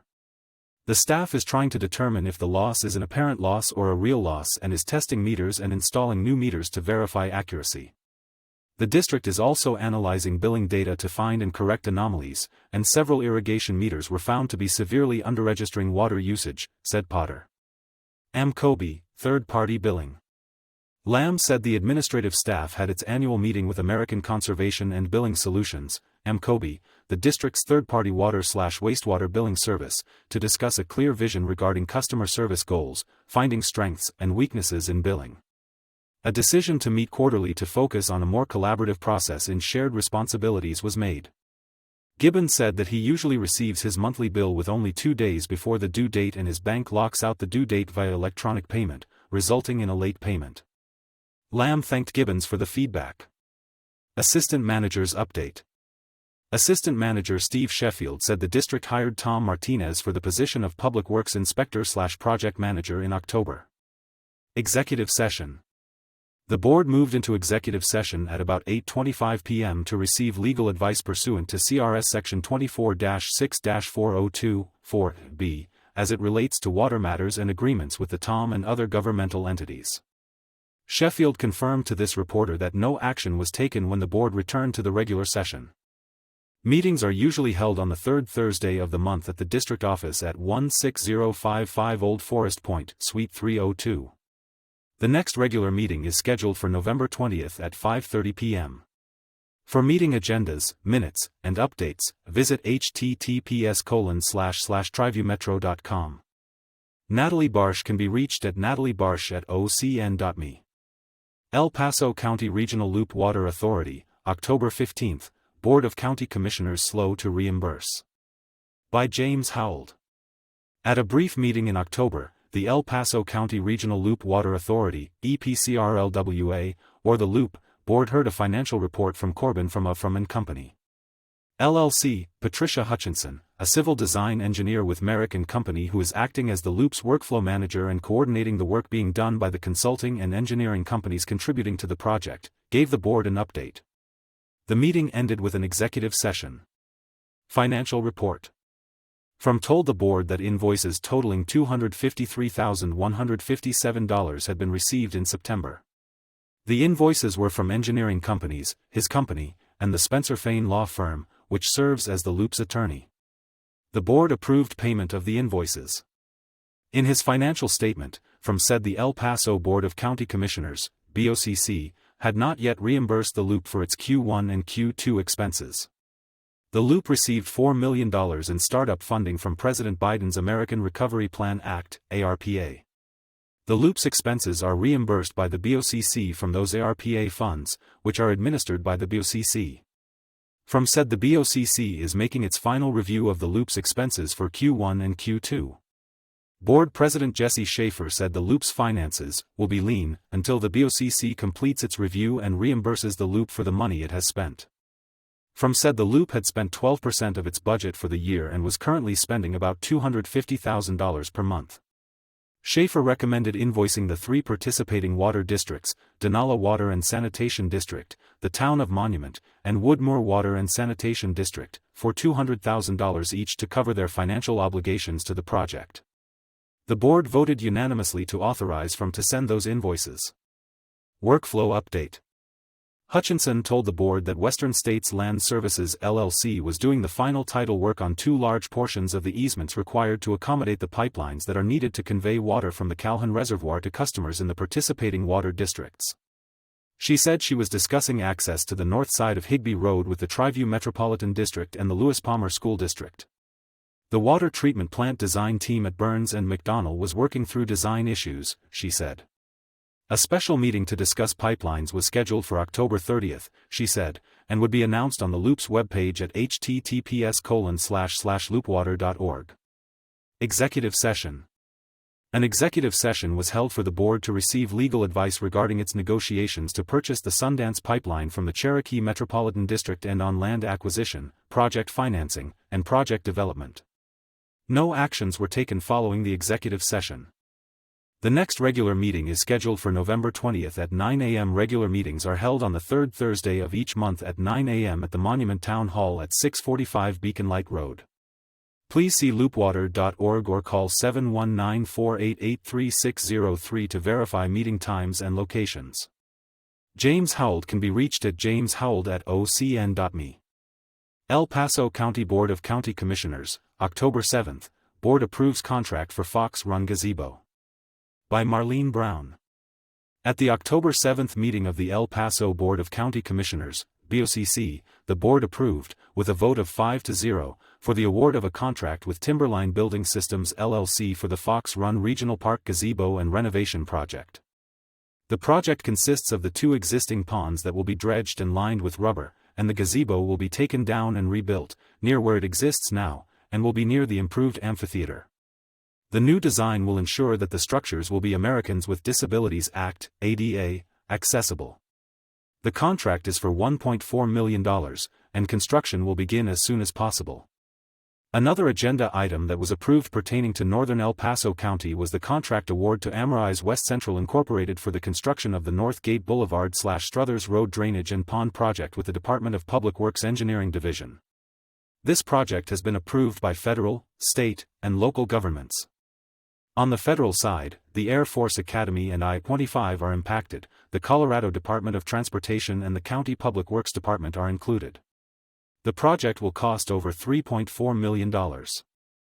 BOCC meetings are normally held on Tuesdays at 9 a.m. at the Centennial Hall Auditorium, 200 South Cascade Avenue, Colorado Springs. Meetings are open to the public and can be viewed via live stream at https://clerkcanrecorder.elpaso.com/clerk-to-the-board/meeting-live-stream/. For more information regarding the BOCC, see https://bocc.elpasoco.com. Marlene Brown can be reached at marlenebrown@ocn.me. Gleneagle Civic Association Board of Directors, September 30. Board defends use of companies for duties. By David Feudy. On September 30, the Gleneagle Civic Association, GCA, held its bi-monthly meeting at Antelope Trails Elementary School, ATS, with the latter portion of the meeting an opportunity for community member questions and comments. Board members Jimmy Owenby, GCA President, Steve Curry, Treasurer, Glenn Leimbach, Board Member at Large, Mark Connell, Board Member at Large, and Jeff McLemore, Board Member, were in attendance. The initial discussion focused on financial updates. Curry noted that legal fees for updating the covenant's documents were not budgeted, but it is a great opportunity for the association to be current and have one set of documents that will be easy for everyone to read and understand. Balanced Bookkeeping was hired in May, assuming bookkeeping responsibilities that were previously performed by Warren Management. Since Balanced Bookkeeping began, the number of homeowners in arrears of paying their annual assessment dues has been reduced from 72 to 12. Late fees were waived due to conflicting information in the association's declarations. Curry said, "We do not have a lot of assessments coming in every year to afford letting those go." Over $40,000 was paid to Warren Management, and they did nothing regarding collections, said Curry. He said, about $7,000 in aged receivables remain outstanding, and once that comes in we will be able to operate the normal budget. ONB provided a summary of the move from Warren Management, stating in part, there were a number of reasons for the move but the main was they were not doing their job and their responsibility in terms of collections and getting back to residents and realtors in a timely manner. Leimbach provided a report regarding covenants and the hiring of Centerpoint Management to provide fair and equitable covenant enforcement. Centerpoint was hired to identify covenants violations, driving the entire GCA area every 2 weeks. Centerpoint also monitors state legislation related to covenants and Colorado Common Interest Ownership Act, CCIOA, changes. ONB and Leimbach conducted an initial drive around with Centerpoint to set enforcement standards that reflect the Gleneagle culture. Some of the issues that have been addressed include illegally parked RVs/campers, weeds, and overgrown yards. Leimbach said, "I have been here a long time, over 33 years, and I have slowly seen the quality of Gleneagle on a downhill slide." ONB said that, "Some portions of this neighborhood need a little bit more work than others, and that using Centerpoint is more fair, more equitable than opposed to how covenant enforcement worked in the past where neighbors essentially volunteered information on their neighbors." ONB said the board tried using volunteers regarding covenant enforcement, but it was inconsistent and, specifically with CCIOA guidelines, difficult to perform the required timing of violation notifications and re-inspections. ONB added that Centerpoint provides 2-week consistency. For the Architectural Review Committee, ARC, Macklemore said he estimated that since November 2024 there have been 60 ARC requests, with fences and sheds being the top 2 requests. Of those, there have been 3 or 4 variances issued. He also reviewed a new house. An ARC committee is forming to review related documents, some that are outdated. During the roads, signs, and common areas update, Connell said a leaning signpost on Westchester and Scottsdale was corrected. He coordinated with a homeowner at Palma Valley and Gleneagle Drive, trimming back shrubbery to correct a visibility issue at that intersection. He will be working on a visibility issue at Westchester and Scottsdale the following week. Leimbach talked about the open space, beginning with the path that goes down from the top of the previous 14th fairway toward Palma Valley. Phil was brought in to raise the path. Addressing the erosion issues on the 14th has stopped the general upgrade of all the open space trails. He mentioned the high costs and issues in getting trail material delivered. Leimbach said crosswalks have been painted across Gleneagle Drive and across Palma Valley, where open space trails cross. 5 benches have been installed around the open space area. He then mentioned the poor condition of islands, particularly the one between Stone Eagle and Huntington Beach, which is 720 feet long. The initial bid to upgrade it was $55,000, which he said was exorbitant. He expressed the island's importance as they are the first thing you see after the Welcome to Gleneagle sign. It has old mulch, torn-up fabric, and different gravel colors. The objective is to install native grass that will align it with the islands at the north end. He is investigating whether some of it can be done through volunteers, thus mitigating some of the cost. Regarding Old Business and the Town Hall, ONB said the town halls were educational for the board and hopefully for those who attended and participated. The GCA board held 2 town halls related to updating the covenants before this town hall. He acknowledged and appreciated the feedback received. The GCA attorney is reviewing the updated covenants declaration for compliance with CCIOA. ONB brought up the short-term lease amendment, which was originally drafted by the previous board in 2022 but not voted on by GCA members. ONB said that voting by mail on this amendment would cost at least $2,000 for sending out and the self-addressed return envelope. He said, "There are strong emotions regarding the topic as some residents are very anti-B&B, and there are some residents that are very pro-B&B." He continued, "We are trying to make it equitable as we know there are a number of residents that rent out their houses during Air Force Academy graduation, and that is a revenue generator for some people." ONB further stated that some parts of the community have non-stop B&Bs. The present board seeks to finish this amendment process started by the previous board, with ballots including a vote on this amendment mailed to GCA members on October 16. CCIOA states the board has 60 days to collect all the votes or 67% of affirmative votes once the first vote is cast. The board presented information and justification concerning the need to increase the annual assessment dues. The proposed dues increase is to cover 3 primary areas: covenant enforcement, accounting, and maintaining the open space and related areas, the highest of the 3 costs. The following highlights information presented by the board. Dues summary. The board is 100% volunteer. Covenant enforcement for 703 homes with a volunteer board is unsustainable. Professional covenant enforcement is recommended for fairness and sustainability. The proposed dues increases include $30/household/year for covenant enforcement by Centerpoint, $25/household/year for accounting by balanced bookkeeping, this is 75% of Warren's cost, $82/household/year for open space maintenance, open space and liability. 90 acres of open space and islands cannot be effectively maintained by volunteers. Liability issues, like wildfires, were discussed. Insurance.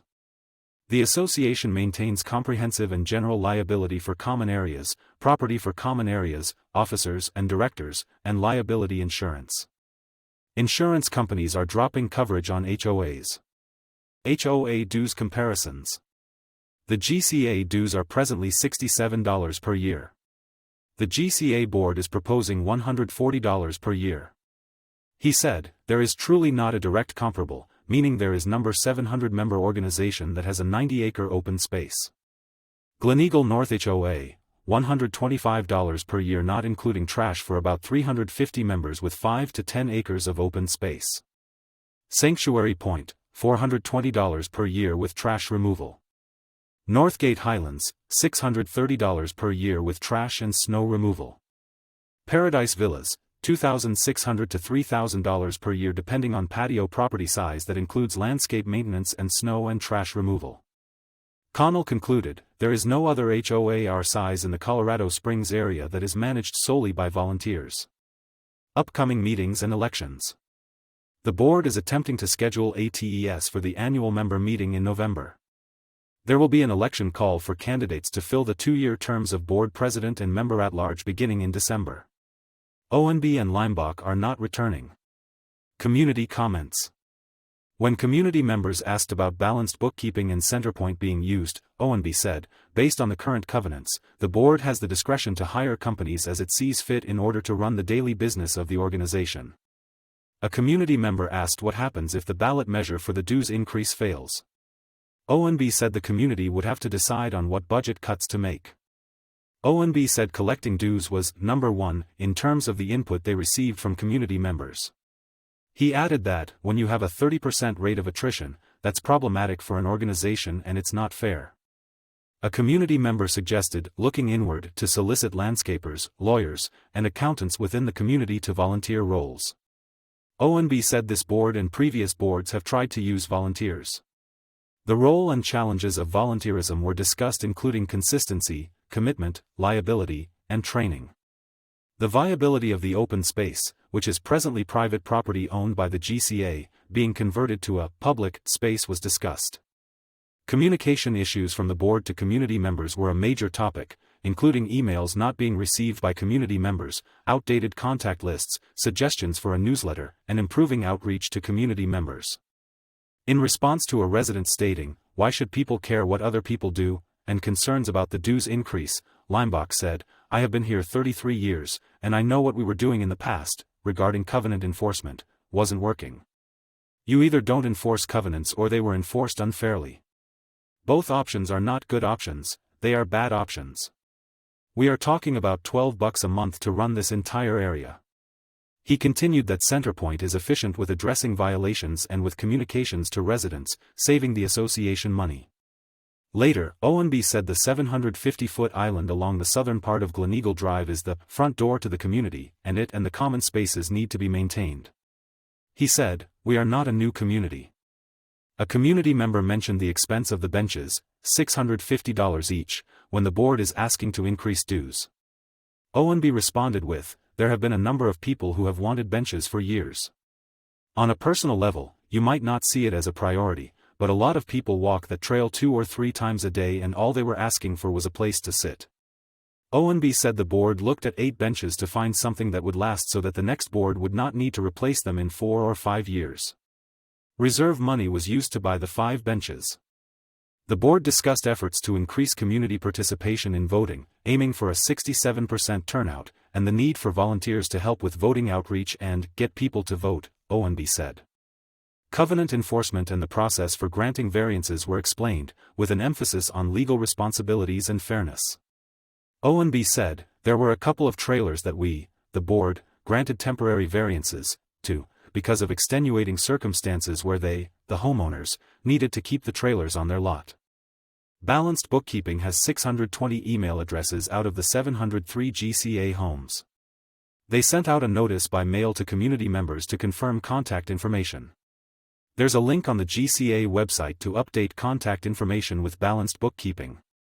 ONB said Bryce Megan, the attorney assisting the covenant review, was paid a flat fee as opposed to hourly because that was more cost-effective for the GCA. He said the board had to pay an additional amount given adjustments made in the declarations development and explained, "We try to be very responsible with this and at the same time trying to get this stuff updated." For more information on the Gleneagle Civic Association, see https://www.gleneaglehoa.org. David Feudy can be reached at davidfeudy@ocn.me. Gleneagle Civic Association Town Hall Meeting, October 15. Town Hall covers ballot measures. By David Feudy. On October 15, the Gleneagle Civic Association, GCA, Board held a town hall in the Antelope Trails Elementary School, ATS, gym, presenting information on the voting process and highlighting specifics related to 3 ballot measures.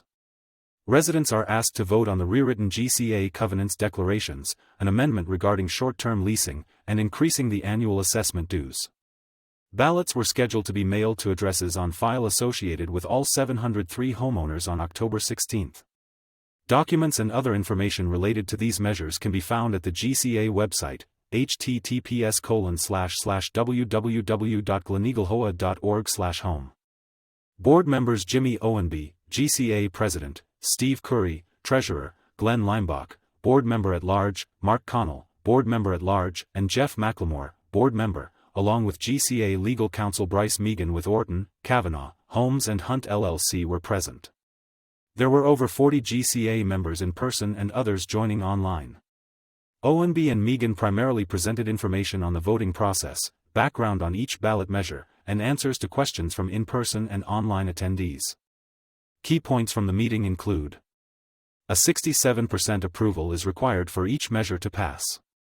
Thus, if all 703 households are in good standing, meaning not in arrears of paying their annual assessment and their voting right is suspended, then 471 households need to vote in the affirmative for a measure to pass.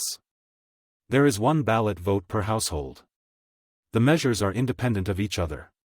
Thus, 1 or 2 measures can pass while the others fail.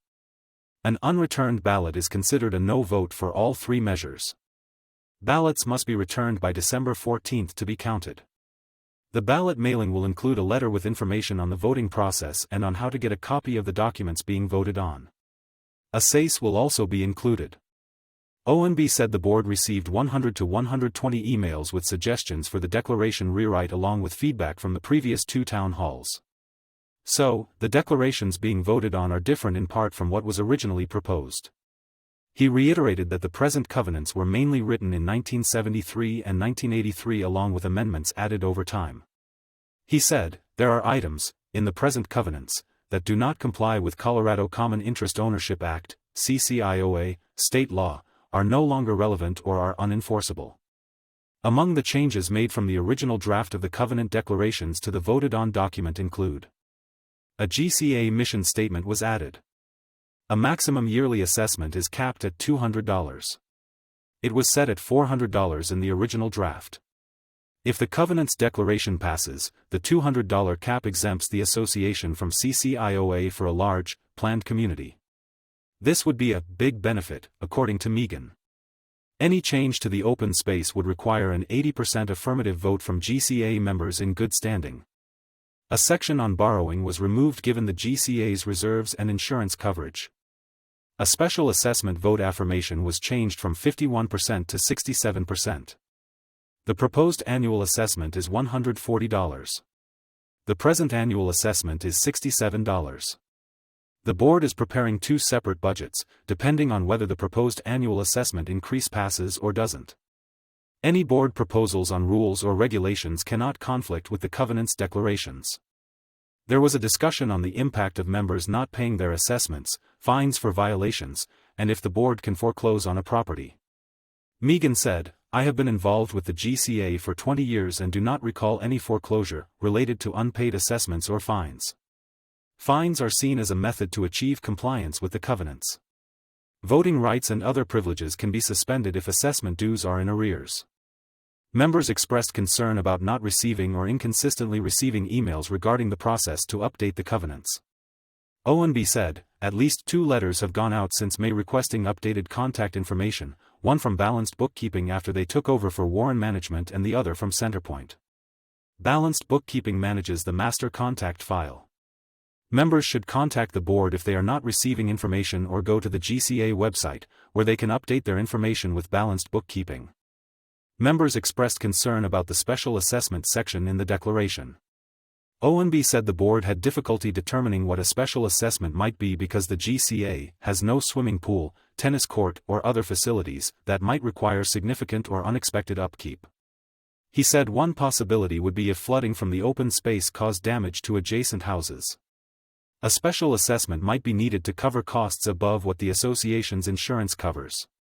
He noted, the proposed annual assessment increase is for maintaining the operation of the association, such as maintaining the open space and mitigating the possibility of flooding or fire.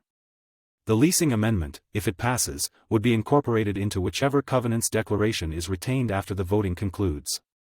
The GCA annual meeting will be held at ATES at 6:30 p.m. November 12. For more information on the Gleneagle Civic Association, see https://www.gleneaglehoa.org. David Feudy can be reached at davidfeudy@ocn.me. Woodmoor Improvement Association, October 24, Board urges safety, announces holiday light contest. By Jackie Burhans. The Woodmoor Improvement Association, WA, Board met on October 24 to discuss the need for residents to exercise caution and to announce its annual holiday lighting contest. Board reminds residents to be vigilant. Public Safety Director Brad Gleason reported that on October 8, illegal entry of vehicles was reported in northwest Woodmoor. Enhanced images were circulated but had not produced identification, he said. Numerous stolen items were found in a backyard in Woodmoor and returned to their owner. Gleason noted that there was a similar incident earlier in Castle Pines. Woodmoor Public Safety, WPS, Chief Kevin Nielsen said that most of the vehicles were unlocked. One was locked but had a purse inside, and the window was broken. One victim reported that someone got into his truck and used his garage door opener to steal a motorcycle. Gleason reminded residents to lock their car doors and remove valuables and garage door openers. Nielsen also said that December and May are the biggest months for mail theft as people are looking for gift cards and cash sent for Christmas and graduation. Recommended precautions include locking mailboxes and signing up for the informed delivery services with the United States Postal Service. Holiday Lights Contest. Community Outreach Director Rick DePaiva announced that WIA would hold its 3rd annual holiday lighting contest sponsored by Mountain View Electric Association, MVA. Nielsen will recommend winners in 3 categories who will each receive $100 credit against their electric bill, he said. Highlights. Vice President Peter Billy announced that WIA is in the process of updating its IT systems, including cabling. WIA moved away from a managed service provider to a consultant and was saving money, he noted. Secretary/Community Outreach. DePaiva reported that the Northern El Paso County Coalition of Community Organizations, NEPCO, which tracks development, shares information with member homeowners associations, HOAs, and addresses HOA issues, is looking for board members and volunteers. Contact info@nepco.org for more information. Treasurer Bush, speaking for Treasurer Pete Giusti, said that income was coming in as expected and expenses were lower than expected, in part due to lower fuel costs since WPS acquired hybrid vehicles. He told the board that 2026 budget documents would be distributed via email and would be discussed and adopted at the November 19 meeting. Meeting date changed. HOA Administrator Denise Caliero said the next meeting on November 19 had been moved to the week before Thanksgiving. Bush noted that WA often skips its December meeting and holds an annual meeting in January, followed by a short board reorganization meeting. Covenants. Director Jennifer Davis reported 250 covenant items in September and 5 unfounded complaints. Most issues were about tall grass, weeds, and leaving trash cans out after pickup.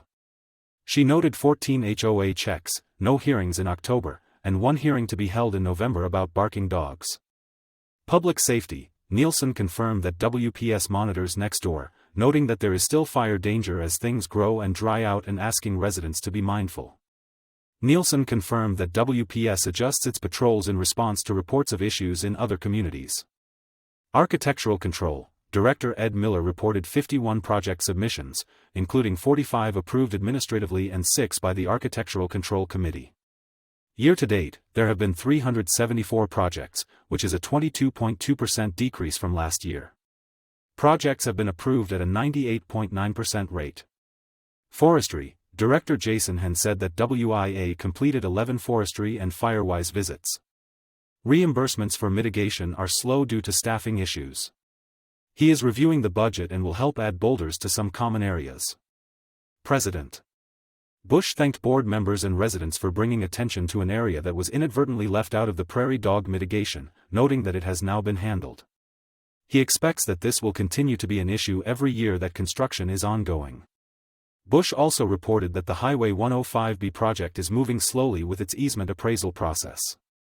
For more information, see https://tinyurl.com/epc-highway105.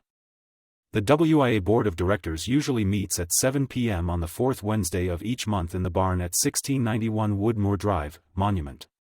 The next meeting will be on November 19th.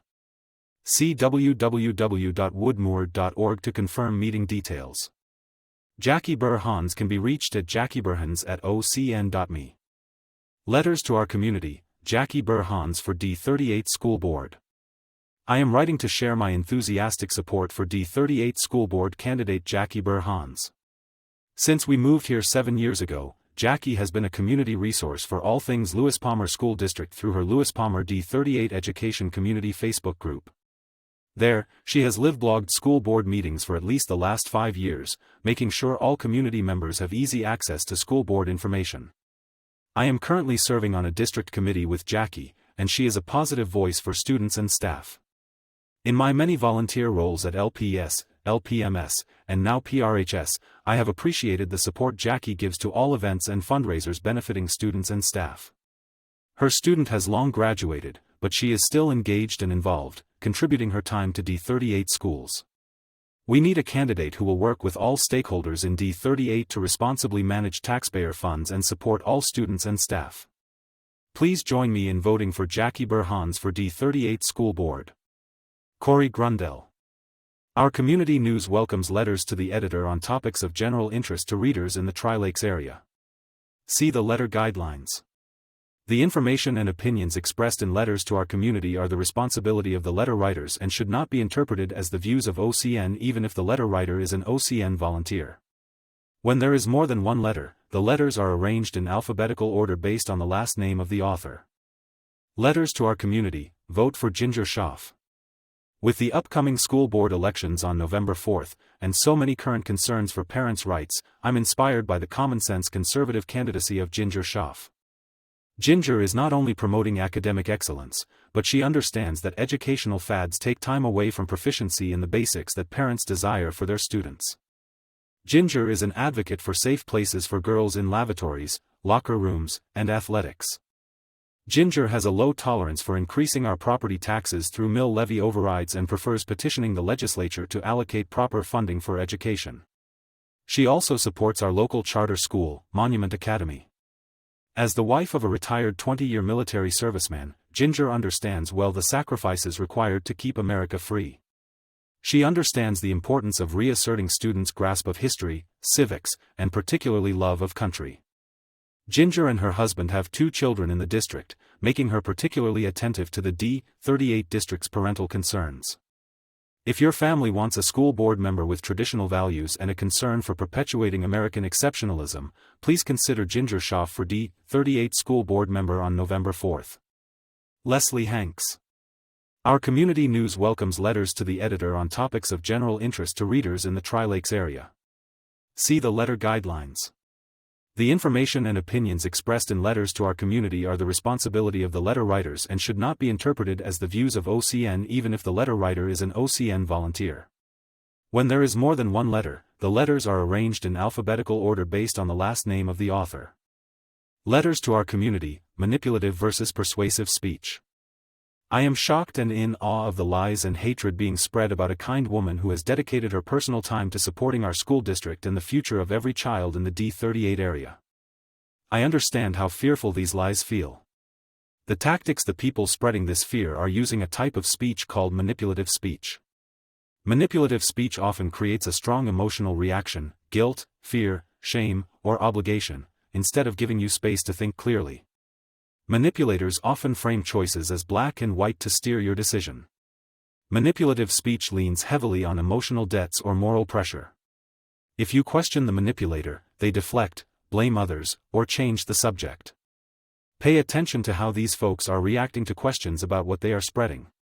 The difference between persuasive and manipulative speech is easily detected. Persuasive speech is based on facts and logic, respects the listener's autonomy, seeks a mutual benefit, and is transparent. Manipulative speech is based on distortion or deceit, undermines the listener's autonomy, seeks personal or one-sided gain, and conceals the speaker's true intent. Remember, it is easier to dupe someone than it is to convince them they have been duped. This is not the kind of future I wish for our community or our county. Please do not believe the fear-mongering that has been going around about Jackie Burhans. She is the best qualified candidate and the most dedicated to making sure public education is representative for all students. Vote for Jackie before November 4th. Heather Jacobson. Our community news welcomes letters to the editor on topics of general interest to readers in the Tri-Lakes area. See the letter guidelines. The information and opinions expressed in letters to our community are the responsibility of the letter writers and should not be interpreted as the views of OCN even if the letter writer is an OCN volunteer. When there is more than one letter, the letters are arranged in alphabetical order based on the last name of the author. Letters to our community, support Jackie Burhans. As a retired military member and longtime resident, I've always believed that each person in our community deserves to have their voice heard, especially our children. After meeting Jackie Burhans and learning more about her background as a dedicated community advocate and long-standing Monument resident, I am inspired to support her candidacy for the District 38 School Board. What impressed me most about Jackie is her commitment to represent all voices in our schools, rather than prioritizing one group over another. Jackie understands that effective leadership means understanding the diverse needs of our students and working towards solutions that consider everyone, even if it's impossible to satisfy each person completely every time. She recognizes that the school board's job isn't about championing a single agenda, but rather about giving every child, regardless of background, a chance to be heard. Unfortunately, some in our community are trying to make this election about LGBTQ rights alone. In reality, it's about making sure all students' needs and perspectives are recognized. Jackie's record speaks volumes. She has supported kids from all backgrounds, including those in the LGBTQ+ community, and her work at Tri-Lakes Cares Food Bank has given her a unique understanding of the challenges local families face. One board member cannot change the entire board, but one member can make sure every voice is considered. Jackie Burhans brings deep experience, compassion, and an open mind to this role. Our schools need leaders willing to listen, not just to those who agree with them but to everyone. We don't have to think, live, or act alike, but we do need to give each other the respect of being heard. That's why I am proud to support Jackie for school board. Kerri Kilgore. Our community news welcomes letters to the editor on topics of general interest to readers in the Tri-Lakes area. See the letter guidelines. The information and opinions expressed in letters to our community are the responsibility of the letter writers and should not be interpreted as the views of OCN even if the letter writer is an OCN volunteer. When there is more than one letter, the letters are arranged in alphabetical order based on the last name of the author. Letters to our community, endorsement for Ginger Schaaf, D38 School Board. I have lived in Monument, Colorado, for over 3 years and chose this community because of its strong schools and small-town feel, an ideal environment for raising my 5 children. As a 2005 graduate of the U.S. Air Force Academy and current Air Force Reserves member, I value service, integrity, and the importance of quality education. I am a firm supporter of parental rights and school choice. I've seen firsthand how school choice has positively impacted families, improving academic outcomes and providing peace of mind for unique medical or personal needs. I believe we must approach education with common sense and a family-first mindset. That's why I strongly support Ginger Schaaf for the District 38 School Board. Ginger exemplifies everything we need in a board member. As part of a military family, she brings a broad perspective from experiencing diverse school districts across the country. Her dedication to her family is evident and reflects the values that will keep our children at the forefront of decision-making. Ginger's professional background in management showcases her decisive leadership, excellent problem-solving skills, and work ethic. She is a person of deep integrity and strong character, someone who will serve our community with honesty and determination. She has a common-sense approach to ensure that our children will come first in board decisions. She fosters open communication and is always seeking ways to improve our community with an unparalleled work ethic. I wholeheartedly recommend Ginger Schaaf for the D38 School Board and encourage you to vote for her. Lieutenant Colonel Jessa Legal. Our community news welcomes letters to the editor on topics of general interest to readers in the Tri-Lakes area. See the letter guidelines. The information and opinions expressed in letters to our community are the responsibility of the letter writers and should not be interpreted as the views of OCN even if the letter writer is an OCN volunteer. When there is more than one letter, the letters are arranged in alphabetical order based on the last name of the author. Letters to our community, Ginger Schaaf endorsement. Tri-Lakes is a great place to live. We have wonderful neighbors, a sense of community, and terrific schools. We are all passionate about protecting our small town, regardless of where you stand on the political spectrum.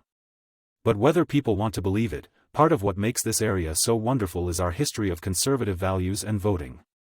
Ginger Schaaf, a dedicated conservative candidate running for the school board, is an exceptional choice to represent our families and students and continue the legacy of D38 being a great place to live.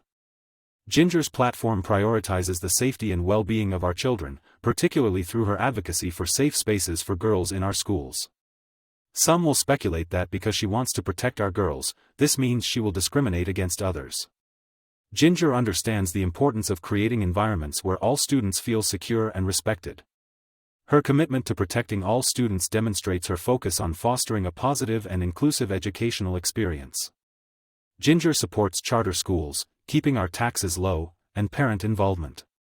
She deeply cares about our teachers and will voraciously petition to get money from the state to support them. She comes from a family of service. As a military spouse, she's traveled the world, where she has seen schools and districts, both good and bad, from which she draws invaluable first-hand experience. This knowledge will serve her well in D38, bringing new and fresh ideas to the table. I urge the residents of Monument to support Ginger in the upcoming school board election.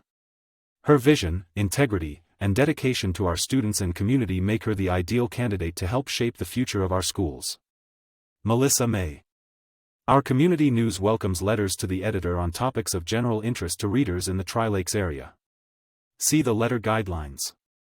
The information and opinions expressed in letters to our community are the responsibility of the letter writers and should not be interpreted as the views of OCN even if the letter writer is an OCN volunteer. When there is more than one letter, the letters are arranged in alphabetical order based on the last name of the author. Letters to our community, support Burhans for D38 School Board. It is with great confidence and enthusiasm that I endorse Jackie Burhans for a seat on the Board of Education in Lewis Palmer School District 38. Through community engagements and as a former member of the Lewis Palmer School District staff, I have had the pleasure of serving alongside Jackie as she engaged as a volunteer in multiple capacities. Whether it be in focus groups, committees, or targeted community projects aimed at enhancing both our schools and the broader community, Jackie has consistently shown up with energy, insight, and a deep commitment to positive change. Jackie approaches every engagement with active participation, thoughtfulness, and a genuine curiosity that invites dialogue and fosters progress. She brings a solution-focused mindset to every conversation, asking thoughtful and often challenging questions that reflect her desire to truly understand and serve all members of our school community. One of Jackie's greatest strengths is her ability to balance innovation with tradition, displaying a deep respect for the values of our community while also advocating for forward-thinking approaches that benefit students and educators alike. Her relational demeanor makes her a unifying and trusted presence in any group. I have no doubt that Jackie will bring the same dedication, thoughtfulness, and integrity to her role as a Board of Education member. I wholeheartedly endorse her candidacy and believe she will be a tremendous advocate for students, families, educators, and the entire Lewis Palmer School District community to carry forward the mission of every student. Every day. Jessica McAllister. Former Director of D38 Innovative Programs. Our community news welcomes letters to the editor on topics of general interest to readers in the Tri-Lakes area. See the letter guidelines. The information and opinions expressed in letters to our community are the responsibility of the letter writers and should not be interpreted as the views of OCN even if the letter writer is an OCN volunteer. When there is more than one letter, the letters are arranged in alphabetical order based on the last name of the author. Letters to our community, Schaaf for family values. Candidates were asked what policy recommendations they would support at the September School Board Candidate Forum on the question about gender and student inclusion, concerning the use of bathrooms and locker rooms and safety and fairness in sports. Ginger Schaaf said she didn't believe the opposite sex belongs in her bathroom, and you should go to the bathroom/locker room based on your birth-assigned gender, and boys should not compete in girls' sports because they are physiologically different. Jackie Burhans said she wants to elevate all students and spoke about the district following legal regulations without, in my opinion, directly answering the question.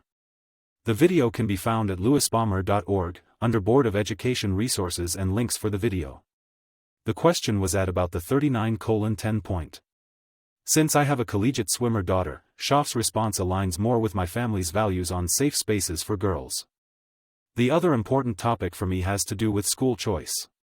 As a teacher at Monument Academy and a parent with kids who have done public, charter, alternative, and homeschool, Schaaf's support for school choice also aligns with my family's values. I know she supports MA as she attended 2 recent events there, and I have personally spoken to her. Other than attending MA as a reporter for this publication, I cannot recall a time over the last decade when Burhans has attended an event at our charter school. Schaaf has 2 current D38 students, so I believe she will be invested in their education. I also think her business background will help guide the district's financial decisions. These are my main reasons for supporting Ginger Schaaf for the D38 School Board. Amy McKenzie. Our community news welcomes letters to the editor on topics of general interest to readers in the Tri-Lakes area. See the letter guidelines. The information and opinions expressed in letters to our community are the responsibility of the letter writers and should not be interpreted as the views of OCN even if the letter writer is an OCN volunteer. When there is more than one letter, the letters are arranged in alphabetical order based on the last name of the author. Letters to our community, vote for Ginger Schaaf. As a mom of 2 D38 students who graduated in 2023, one was the valedictorian at Palmer Ridge that year, I want to voice my support for Ginger Schaaf running for the one contested seat for the District 38 Board of Education. I want to see this district continue to maintain excellence in education while focusing on content that makes a difference and not the many distractions we see across our nation. Ginger is the common-sense conservative choice. A fresh start. A new perspective. A political newbie. A smart, savvy, involved mother of 2 children currently in D38. She is a proponent of keeping property taxes low by petitioning Denver for prioritization of educational funding instead of raising property taxes on our local residents with every need. Protection of private spaces for girls and sports, Title IX and a presidential executive order provide for this protection as well. School choice to include support for Monument Academy. Promotion of what is needed to maintain accreditation with distinction from the CDE. Parent involvement in the education journey of their students. Age-appropriate content in our school libraries. I encourage you to vote yes for Ginger on or before 7 p.m. on November 4, 2025. Mail-in or drop-box voting only in our district. To all that is good. Karen McVeigh. Our community news welcomes letters to the editor on topics of general interest to readers in the Tri-Lakes area. See the letter guidelines. The information and opinions expressed in letters to our community are the responsibility of the letter writers and should not be interpreted as the views of OCN even if the letter writer is an OCN volunteer. When there is more than one letter, the letters are arranged in alphabetical order based on the last name of the author. Letters to our community, endorsement of Jackie Burhans. I wholeheartedly endorse Jackie Burhans for D38 School Board Director, District 3. I lived in Monument for 17 years, 2005 to 23. During that time, I relied on Jackie for accurate, fact-based information on the school district to guide my vote on ballot measures. Jackie has been involved in District 38 for over 20 years as a parent, reporter, and concerned taxpayer, attending school board meetings, taking notes, and doing the research to understand the issues deeply. Jackie also works at Tri-Lakes Cares, helping our most vulnerable neighbors in the Tri-Lakes area. I have volunteered alongside Jackie, putting on caucuses and getting out the vote in Monument. I know firsthand that Jackie consistently shows up and puts in the work. More importantly, Jackie has a true heart for community service and a passion for public education. Amy Pascal, Colorado State Representative, District 18. Our community news welcomes letters to the editor on topics of general interest to readers in the Tri-Lakes area. See the letter guidelines. The information and opinions expressed in letters to our community are the responsibility of the letter writers and should not be interpreted as the views of OCN even if the letter writer is an OCN volunteer. When there is more than one letter, the letters are arranged in alphabetical order based on the last name of the author. Letters to our community, D38 Safety, a senior and grandfather's perspective.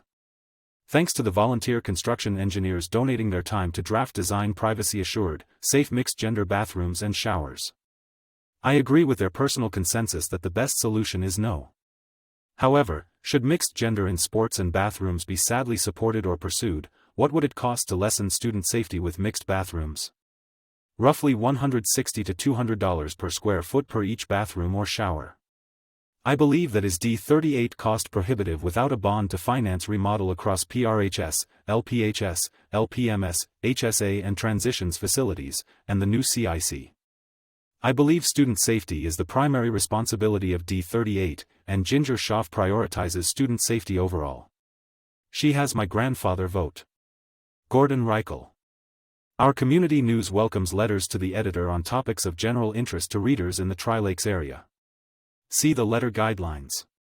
The information and opinions expressed in letters to our community are the responsibility of the letter writers and should not be interpreted as the views of OCN even if the letter writer is an OCN volunteer.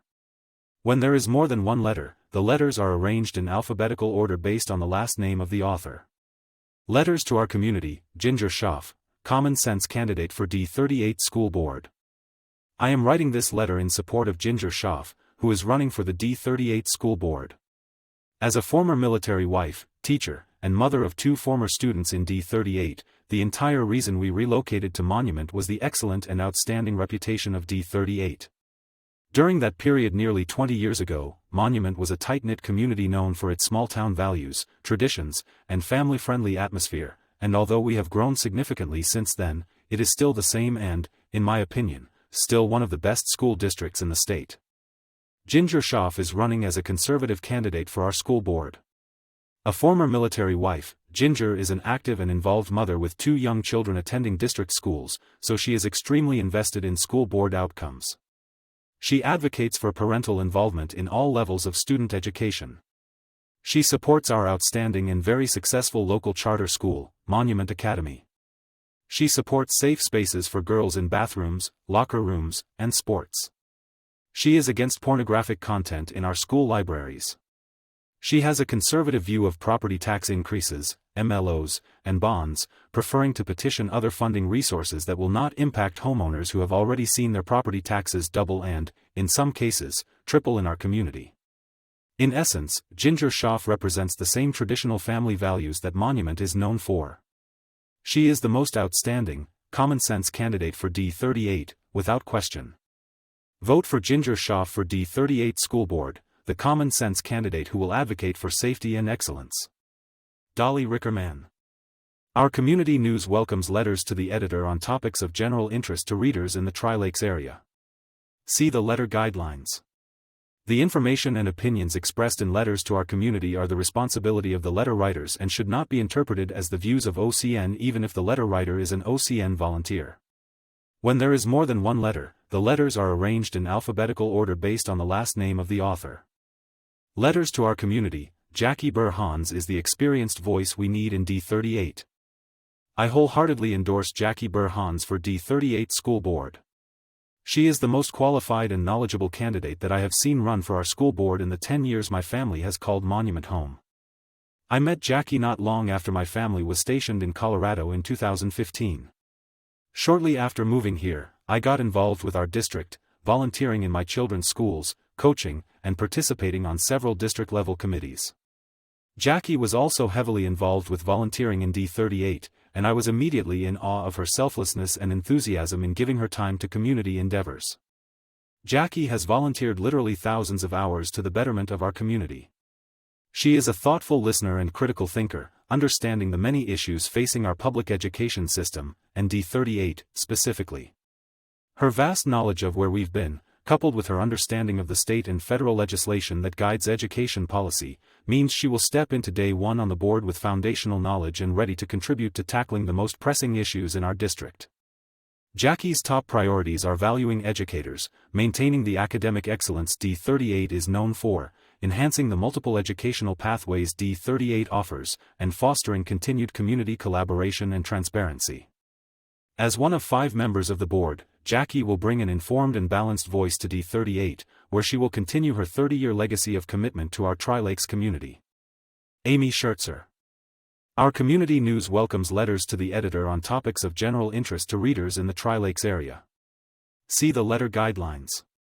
The information and opinions expressed in letters to our community are the responsibility of the letter writers and should not be interpreted as the views of OCN even if the letter writer is an OCN volunteer. When there is more than one letter, the letters are arranged in alphabetical order based on the last name of the author. Letters to our community, support Ginger Schaaf for D38 School Board. 79% of Americans agree, keeping biological males out of women's sports, locker rooms, and restrooms is essential to protecting the safety and privacy of girls and women in educational settings. Yet here in Colorado, progressive liberals in the legislature, led by a bill written by a trans-identifying activist, have pushed a radical gender ideology agenda that undermines both parental rights and religious liberties. In the D38 School Board race, the choice could not be clearer: progressive liberal Jackie Burhans or conservative leader Ginger Schaaf. For parents who care about protecting children, families, and educational integrity, the only real choice is Ginger Schaaf. Ginger's platform reflects common sense and community values: lower taxes, academic excellence, school safety, support for teachers, and healthy learning environments. She's a mother with children in the district and the wife of a retired military officer. Her proven leadership has earned the endorsement of respected education champions, including current BOE members Todd Brown and Chris Norris, former BOE member Chris Taylor, CU Regent Frank McNulty, State Board of Education member Christy Burton Brown, State Minority Leader Jarvis Caldwell, and former Senate President Bill Cadman. Meanwhile, Jackie Burhan's husband is a former Obama field organizer, part of a network of leftist community activists who have learned to blend in by volunteering for everything. They use friendliness and visibility to embed themselves in the community while quietly advancing a divisive political agenda. Now they're working on every social media platform to smear Ginger Schaaf and mislead voters, the same old tactics of attack, divide, and manipulate I saw firsthand when I served in the legislature. Ginger Schaaf will restore sanity, accountability, and academic focus to District 38. Join me in standing up for our children's future. Vote for Ginger Schaaf for D38 School Board. Amy Stevens, former State House Majority Leader. Our community news welcomes letters to the editor on topics of general interest to readers in the Tri-Lakes area. See the letter guidelines. The information and opinions expressed in letters to our community are the responsibility of the letter writers and should not be interpreted as the views of OCN even if the letter writer is an OCN volunteer. When there is more than one letter, the letters are arranged in alphabetical order based on the last name of the author. Between the covers at Covered Treasures Bookstore, remembering to be thankful. By the staff at Covered Treasures. Choosing courage, discipline, and kindness can feel impossible and increasingly vulnerable in a time when even empathy has been vilified. Breen Brown. Here are a few books that might help us get into the spirit of Thanksgiving. Poems and Prayers. By Matthew McConaughey, Crown, $29. Some of the poems are funny, some are jagged, many are uncomfortably honest. That willingness by McConaughey to laugh at himself might be what gives Poems and Prayers its unexpected charm. He asks us to forget logic and certainty, to go beyond what we can imagine, and believe in the poetry of life. The Table Where Rich People Sit. By Bird Taylor, Aladdin Paperbacks, $7.99. When she examines her life, Mountain Girl realizes her parents need to earn more money. Her father explains that they are already millionaires. He helps his daughter count up the monetary value of seeing the sky all day, feeling the wind, and smelling the coming rain. Illustrated by 3-time Caldecott honoree Peter Parnell's dramatic watercolors, this book, written for younger readers, is a good reminder about what really matters for all of us. Born Lucky. By Leland Vittert, Harper Horizon, $29.99. Born Lucky offers hope to every parent and every child who is grappling with their own unique challenges, to be inspired to break labels, tear down the walls that society builds, and create a better future. An intimate look into their inspiring journey, Vittert lays bare his experiences of the crushing bullying during middle and high school, the sting of rejection continuing into college, and his ultimate transformation into an esteemed journalist. But above all, this book is a love letter from a grateful son who, despite his diagnosis, trusted his father and defied all odds. Strong Ground, the lessons of daring leadership, the tenacity of paradox, and the wisdom of the human spirit. By Breen Brown, Blackstone Publishing, $26. A research professor at the University of Houston, Brown shares lessons from her own experiences along with wisdom from other thinkers. A vital playbook for everyone from senior leaders developing and executing complex strategies to Gen Zers entering and navigating turbulent work environments, Brown offers a broad assessment of the skill sets and mindsets we need moving forward, including the capacity for respectful and difficult conversations. My Beloved. By Jan Karen, Putnam, $32. Best-selling author Jan Karen gives her fans what they want at this time, a new Mitford novel. When Father Tim's wife, Cynthia, asks what he wants for Christmas, he pens the answer in a love letter that bears his most private feelings. Then the letter goes missing and circulates among his astonished neighbors. So much for privacy. Poignant, hilarious, and life-affirming, My Beloved sets a generous table for readers who love these characters like family. History Matters. By David McCullough, edited by Dory McCullough Lawson and Michael Hill, Simon & Schuster, $27. In this small book of short, thought-provoking essays and speeches, Pulitzer Prize-winning author and historian David McCullough reminds us of the value of history, how we can be guided by its lessons, and the enduring legacy of American ideals. Written over the course of his long and distinguished career, each entry focuses on his lifelong passion, the importance of history in understanding our present and future. Love and Saffron, a novel of friendship, food, and love. By Kim Fay, Putnam, $18. This slim book is a witty and tender novel following two women in 1960s to 1980s America as they discover that food really does connect us all, and that friendship and laughter are the best medicine. Imogene, a food columnist living on Camano Island, Washington, receives a letter from Joan, who lives in Los Angeles, about one of her recent columns, thus beginning a 29-year friendship in letters. Colorado Cash Cookbook. By Junior League of Denver, Imago, $19.95. Since its first printing in 1978, Colorado Cash has been a bestseller, with over 1 million copies sold. From the no-fail pie crust to the turkey and wild rice casserole and the pumpkin flan, it's full of recipes that work at our altitude, for all occasions. It has saved many a newcomer from the frustration of overflowing pans of brownies, flattened cookies, and inedible bread. It has become a trusted source and a favorite in many Colorado kitchens. Until next month, happy Thanksgiving and happy reading. The staff at Covered Treasures can be reached at books@ocn.me. November Library Events, Programs on Crafts, End of Life, Care for Caregivers. By Harriet Halbig. The Monument and Palmer Lake Libraries will host a variety of programs in November, including 2 specifically for adults involving end-of-life care and care for caregivers. Also featured will be book groups and craft programs for children and adults. The first Friday Friends of PPLD, Pikes Peak Library District, book group will meet at the Monument Library from 10:30 to 12:30 on Thursday, November 6th, date changed due to scheduling conflict. All are welcome to attend this group. The November book selection is any choice of an attendee. Pick a book you would like to discuss.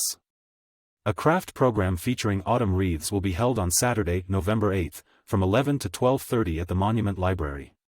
This program, for patrons 18 years and older, will feature a fun and festive session to create unique and beautiful wreaths. All materials will be provided, and registration is required at ppld.org, events and happenings, or call 719-488-2370. Homeschool students are invited to a program on cave paintings from 2 to 3 p.m. on Friday, November 14th. Unleash your creativity while diving into the fascinating world of ancient cave paintings. Join us to discover the purposes and historical significance of ancient cave paintings. Create your own masterpiece inspired by prehistoric murals at Pêche Merle Cave in France. Ages 8 to 12 are invited. Compassion and Choices is the nation's oldest, largest, and most active nonprofit organization committed to improving care and expanding choices for planning end-of-life care. Join presenter Carol Folsom to learn more about advanced care planning, medical aid in dying, and the full breadth of end-of-life options. The program will be from 11 to noon on Thursday, November 20th. The third Friday Friends of PPLD Book Group will meet at the Monument Library on Friday, November 21st, from 10:30 to 12:30. This club, sponsored by the Tri-Lakes Friends of PPLD, is open to all. The November selection is The Feather Thief by Kirk Wallace Johnson. All are welcome to attend. Regularly occurring programs in Monument include Storytime each Tuesday, except November 25th, from 10:30 to 11 for children ages 3 to 7 and their parents or caregivers. Pause to read on Tuesdays, except November 25th. Practice reading aloud and improve fluency by reading a story to a volunteer Pause to Read therapy dog. German conversation group on Tuesdays from 1:30 to 3:30. Enjoy a lively conversation with intermediate and advanced German speakers. Socrates Cafe on Tuesdays from 1 to 3:30 is an adult discussion group addressing all kinds of subjects. Toddler Time on Wednesdays, except November 26th, from 9:30 to 10 and from 10:30 to 11, offers songs, rhymes, stories, and fun for toddlers ages 1 to 2 and their parents or caregivers. Please note this program lasts 20 minutes. Space is limited. The Palmer Lake Library will host a program offered by the Pikes Peak Area Agency on Aging Retirement Series from 11 to noon on Wednesday, November 5th, to discuss caring for the caregivers in your life. The program will provide information, resources, and fellowship to explore the ways retirement can be challenging and enjoyable. Caregivers seldom ask for help. They are often lost in giving care to others and can neglect to take care of themselves. Friends are a lifeline and can learn ways to reach out and help during the holidays. Learn tips and techniques to take care of caregiving friends in your life. Registration is required at ppld.org, events and happenings, or call 719-531-6333 extension 7007. This program is open to patrons 18 and older. Harriet Halbig may be reached at harriethalbig@ocn.me. Palmer Lake Historical Society, October 16th, Ancient Days of Garden of the Gods Explored. By Marlene Brown. The Palmer Lake Historical Society held its regular membership meeting October 16th at the Palmer Lake Town Hall. The guest speaker was Toni Hamill, author of People of the Garden, Garden of the Gods. Hamill was a teacher at Lewis Palmer High School in the late 70s and early 80s. She graduated from Colorado Women's College, CWC, with a BA in Liberal Arts and from the University of Colorado at Colorado Springs, UCCS, with a Master of Arts degree in American Studies. She participated in 2 archaeological field school projects in the Garden of the Gods, where her thesis subject was developed and researched. The Garden of the Gods now belongs to the city of Colorado Springs.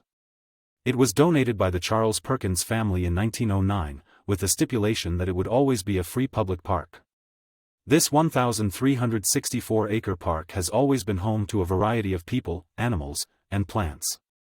During prehistoric times millions of years ago, when the dramatic rock formations were formed, dinosaurs roamed the park. The Ute Indians have been told stories of hunting an elephant with a long nose and big tusks. There is evidence of seasonal encampments dating back to 1330 BC. Carbon dating of some bone and stone tools dates to 250 BC. The people were hunters and gatherers, and the weather was similar to our weather here in Colorado today. Through oral traditions, the Ute Indians speak of a Garden of the Gods connection and have been told stories. Ethnographic accounts indicate evidence along the Front Range by groups such as Ute, Shoshone, Arapaho, Comanche, Cheyenne, Apache, and Pawnee. With people moving into the area in the 1800s, the tribes were pushed into the mountains. Eventually, with the gold rush, the settlers came to live in Colorado Springs and surrounding areas, and by 1865 later relocated to reservations. People of the Garden has many stories about the life of the Native Americans and the early days of Colorado Springs. There are many photos of the buildings and the people who occupied them. Tourists come every year only to be in awe of the rock formations and the natural landscape. PLHS meetings are usually held on the third Thursday of the month at 7 to 8:30 p.m., doors open at 6:30 p.m., at the Palmer Lake Town Hall, 28 Valley Crescent Street, free and open to the public. For more info regarding memberships and future programs, visit palmerdividehistory.org. Marlene Brown can be reached at marlenebrown@ocn.me. High Altitude Nature and Gardens, November Tips, Paper Bagging Geraniums, Compost Poles. By Janet Sellers. I'm looking to have less grass to mow next year. By covering grassy weeds now with newspaper layers or cardboard, then pine needles, then rocks to hold it all down, those layers should become soil by spring, and be ready to plant low-growing cover plants and pollinator-friendly flowers.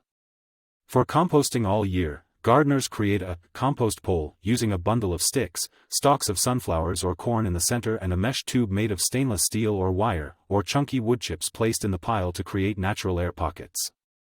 Some use a 4-inch tube, drill holes all over, and center it in a trash can. Layer paper scraps, kitchen scraps, pine needles, and leaves, etc., all season into the can around the compost pole, always replacing the lid.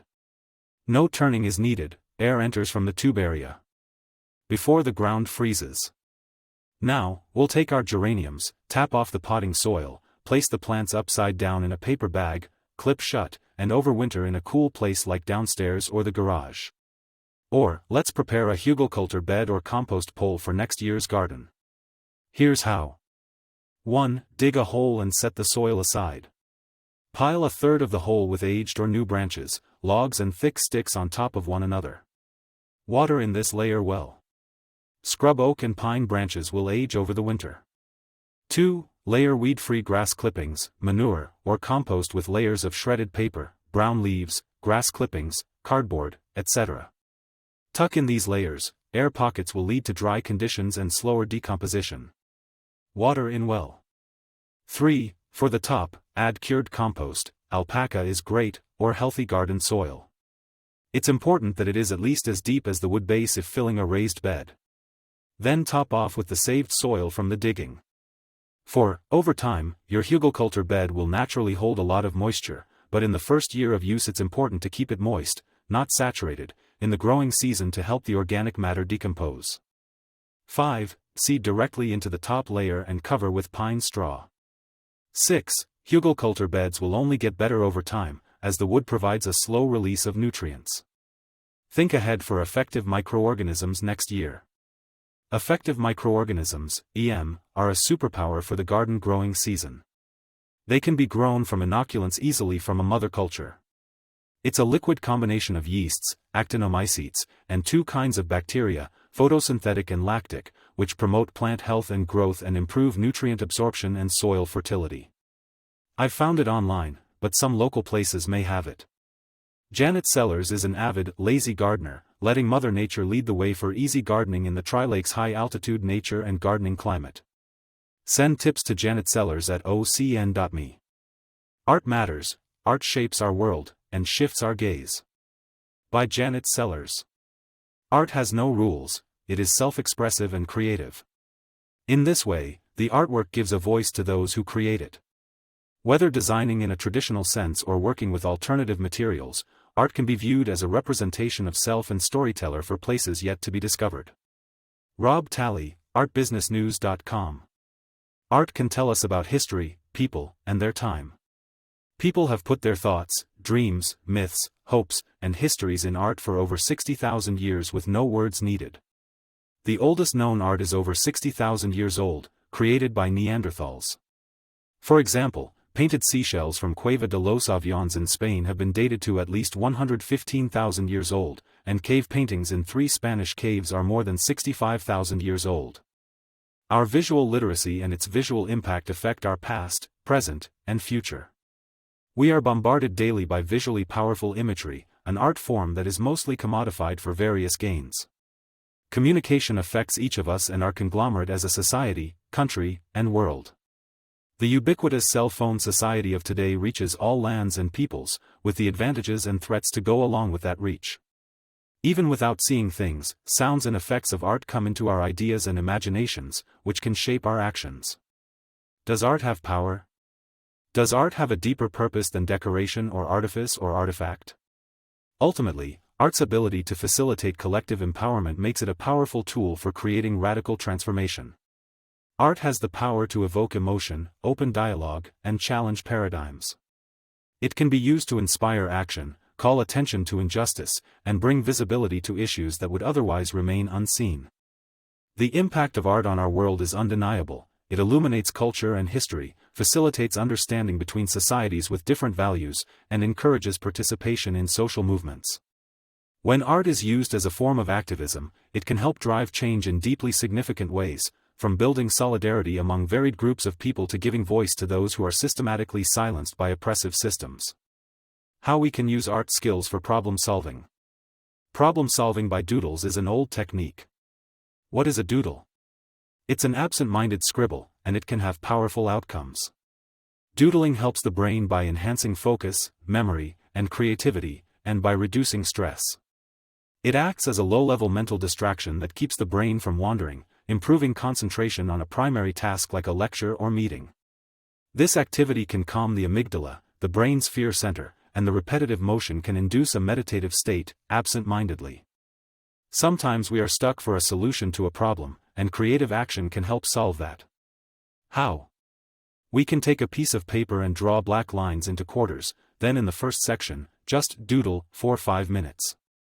Then make a doodle on the second quadrant and connect those two doodles for 5 minutes. The technique includes incubating that for 5 minutes by doing something else, such as taking a walk, listening to music, or anything else, but don't think of the problem. Often, with just these steps, solutions come to mind. Even so, there is still more room for pleasantly doodling into solutions, as it frees up cognitive resources. Janet Sellers is an artist, writer, teacher, and speaker, specializing in creative endeavors for health through her indoor and outdoor murals, landscapes, and nature art, and offers local forest bathing hikes. Contact her at janetsellers@ocn.me. Discover great new ways to engage with our community. By John Heiser, Publisher, OCN. At our community news, OCN, we are excited to introduce new ways to help you connect better with our vibrant Tri-Lakes community. Interactive website features. Our website lets you post questions and comments on articles, columns, letters, events, and podcasts. Share your thoughts. Join the conversation. Enjoy 2 audio OCN content options, brief AI-generated highlights, 1 to 2 minutes, or full verbatim readings with highlighted paragraphs you can skip to instantly. Explore now at www.ocn.me. Our 2 monthly audio podcasts now offer video versions with large animated subtitles readable on smartphones. One presents highlights from all of the news articles and columns, and the other reads the complete articles and columns. While you can listen to or watch our podcasts on YouTube, www.tinyurl.com/ocn on YouTube, Apple Podcasts, www.tinyurl.com/ocn on Apple, or Spotify, www.tinyurl.com/ocn on Spotify. We think you will have the best experience listening or watching on our website at www.ocn.me/podcast.htm, where the length of each segment is displayed and you can easily skip to the segments that are of the greatest interest to you. Check out our online calendar. The extensive community calendar that we carry in every issue is now online at https://wp.ocn.me/events. You can search for your favorite events and easily add them to your calendar program. Watch short clips of local events on OCN's YouTube channel. Relive holiday parades, talent show performances, and more on our YouTube channel. Check out our playlists at www.youtube.com/@ourcommunitynews and subscribe today. Stay informed with our community newsletter and our new mobile and desktop app. Get breaking news, event alerts, and exclusive updates between our monthly issues. Sign up for our free email newsletter at www.ocn.me/newslettersignup.htm. Our new mobile and desktop app alerts you to upcoming events you don't want to miss, lists our latest newsletters, articles, podcasts, and photo collections. It updates automatically to keep you informed. Create your personal favorites list of articles and upcoming events. Contact me at johnheiser@ocn.me or post a comment at www.ocn.me. Our Community Notices. By Janet Sellers. Although we strive for accuracy in these listings, dates or times are often changed after publication. Please double-check the time and place of any event you wish to attend by calling the information number for that event. Please notify us if your event listing needs to be updated. MVEA customers, switch to paperless and save. Go paperless through Smart Hub or bank account autopay, and save up to $1 per month. Smart Hub makes it easy to manage your account and monitor your electric use, anytime and anywhere. Bonus, all participating switch and save accounts are automatically entered into a quarterly drawing for a $300 account credit. Learn more at www.mvea.coop/payment-options. See ad on page 12. YMCA Winter Youth Basketball. Ages 3 to 18. Early registration through December 14th. Registration cutoff December 21st. Save $15 during early registration. Info at https://ppymca.org/sports. Practices begin the week of January 5th. Season, 6 games January 17th to February 21st. See ad on page 6. School bus safety. Drivers who pass a stopped school bus with its stop arm extended and flashing lights constitute a dangerous and life-threatening violation of traffic laws.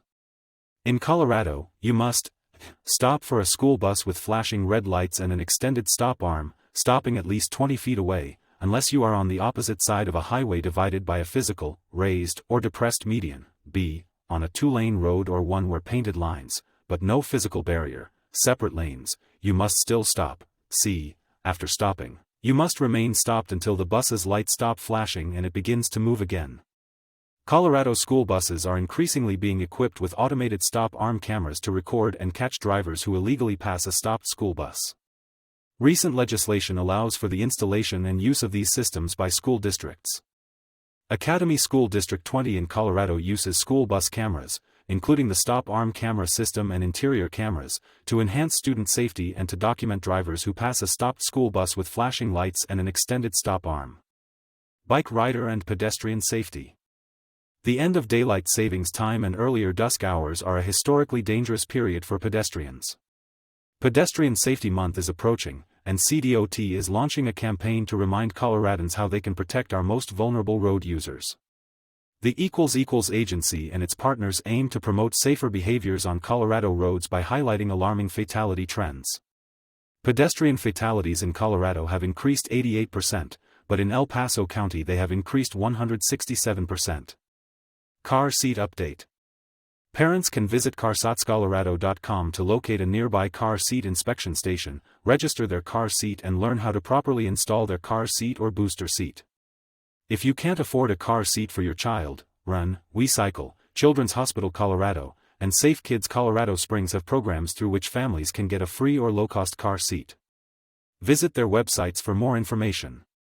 Be Bear Smart, do your part. Secure trash in a garage, shed or other secure structure. Trash bins should only be outside of the secure structure on trash collection days from 5 a.m. to 7 p.m. The majority of homes will already meet this requirement with standard practices. For those who cannot store their trash in a secured structure, they will need to obtain a bear-resistant trash can. Certified bear-resistant waste containers can be provided by your trash collection company, or you can purchase bear-resistant devices such as locks, ratchet straps, and more, including bear-resistant trash cans, that also deter other animals like raccoons and dogs. Here is a link from Alaska Department of Wildlife video to attach a ratchet strap. https://www.youtube.com/watch?v=m northwest KL7T5Y. Trash can ratchet locks are available for as little as $20. When thunder roars, go indoors. Lightning can strike even out of a blue sky. Always keep in mind that if you can hear thunder, you are close enough to be struck by lightning. Seek shelter immediately in a sturdy building or, if a building is not available, a hard-topped vehicle with the windows rolled up.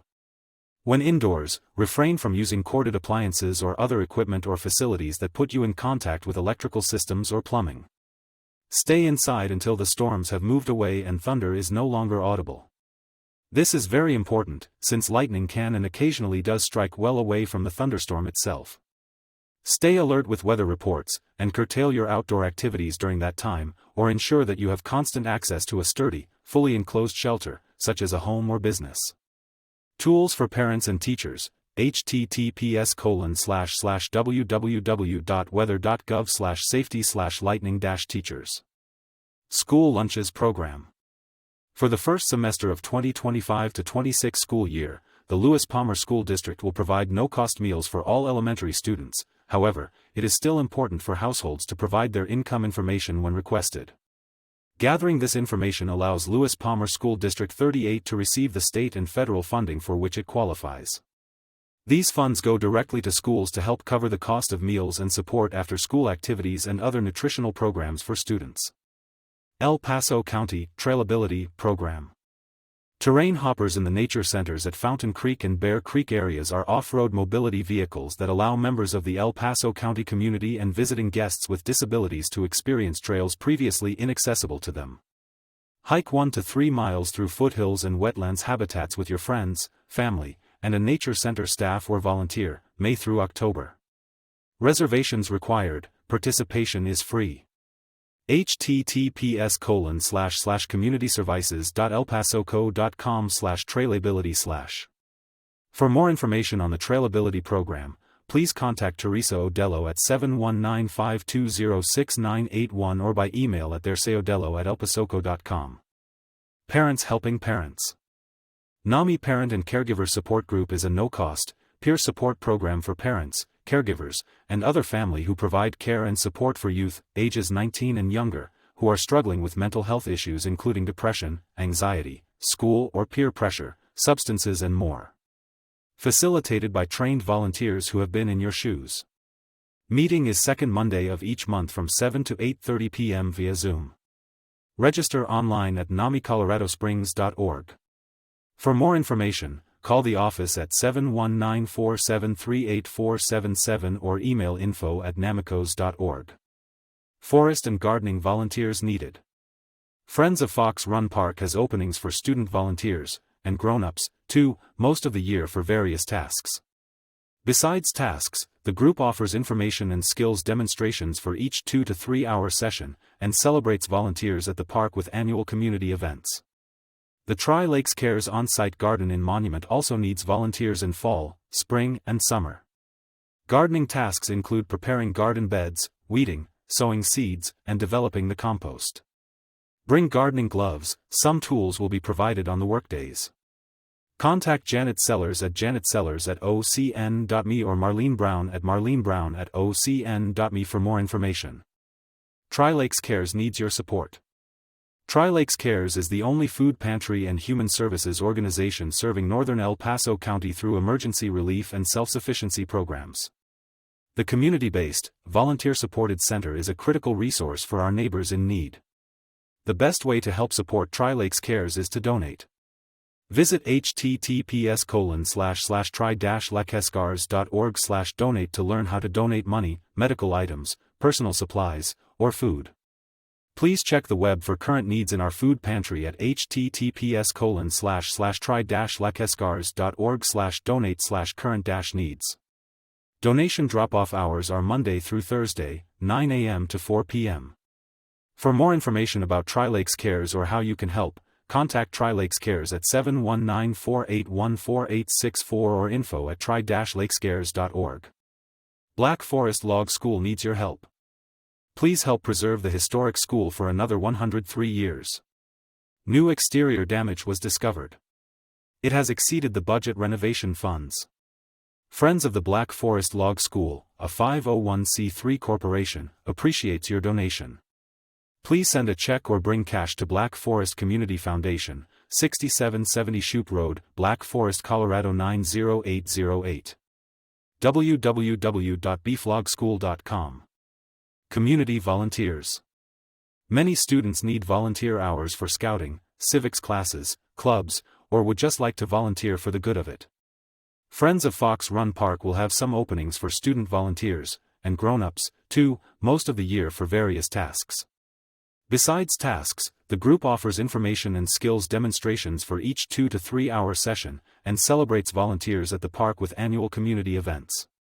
The Tri-Lakes Cares on-site garden in Monument also needs volunteers in fall, spring, and summer.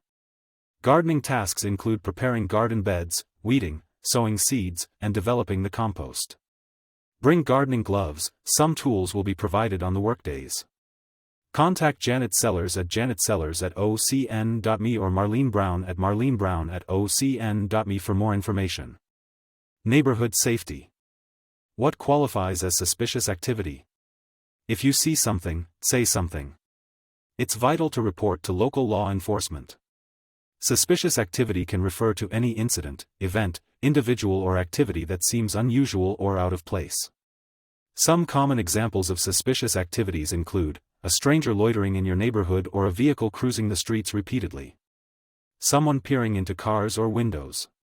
Here's what local authorities and Colorado Department of Public Safety says is needed information. Who did you see? What did you see? When did you see it? Where did you see it? Why it is suspicious. Call 911 or your local law enforcement agency. Thank you for joining us for the audio versions of the articles and columns from this issue of OCN. To dive into the full articles and columns or explore more content, visit ocn.me. Don't miss out. Sign up for our community newsletter to stay updated with every new post.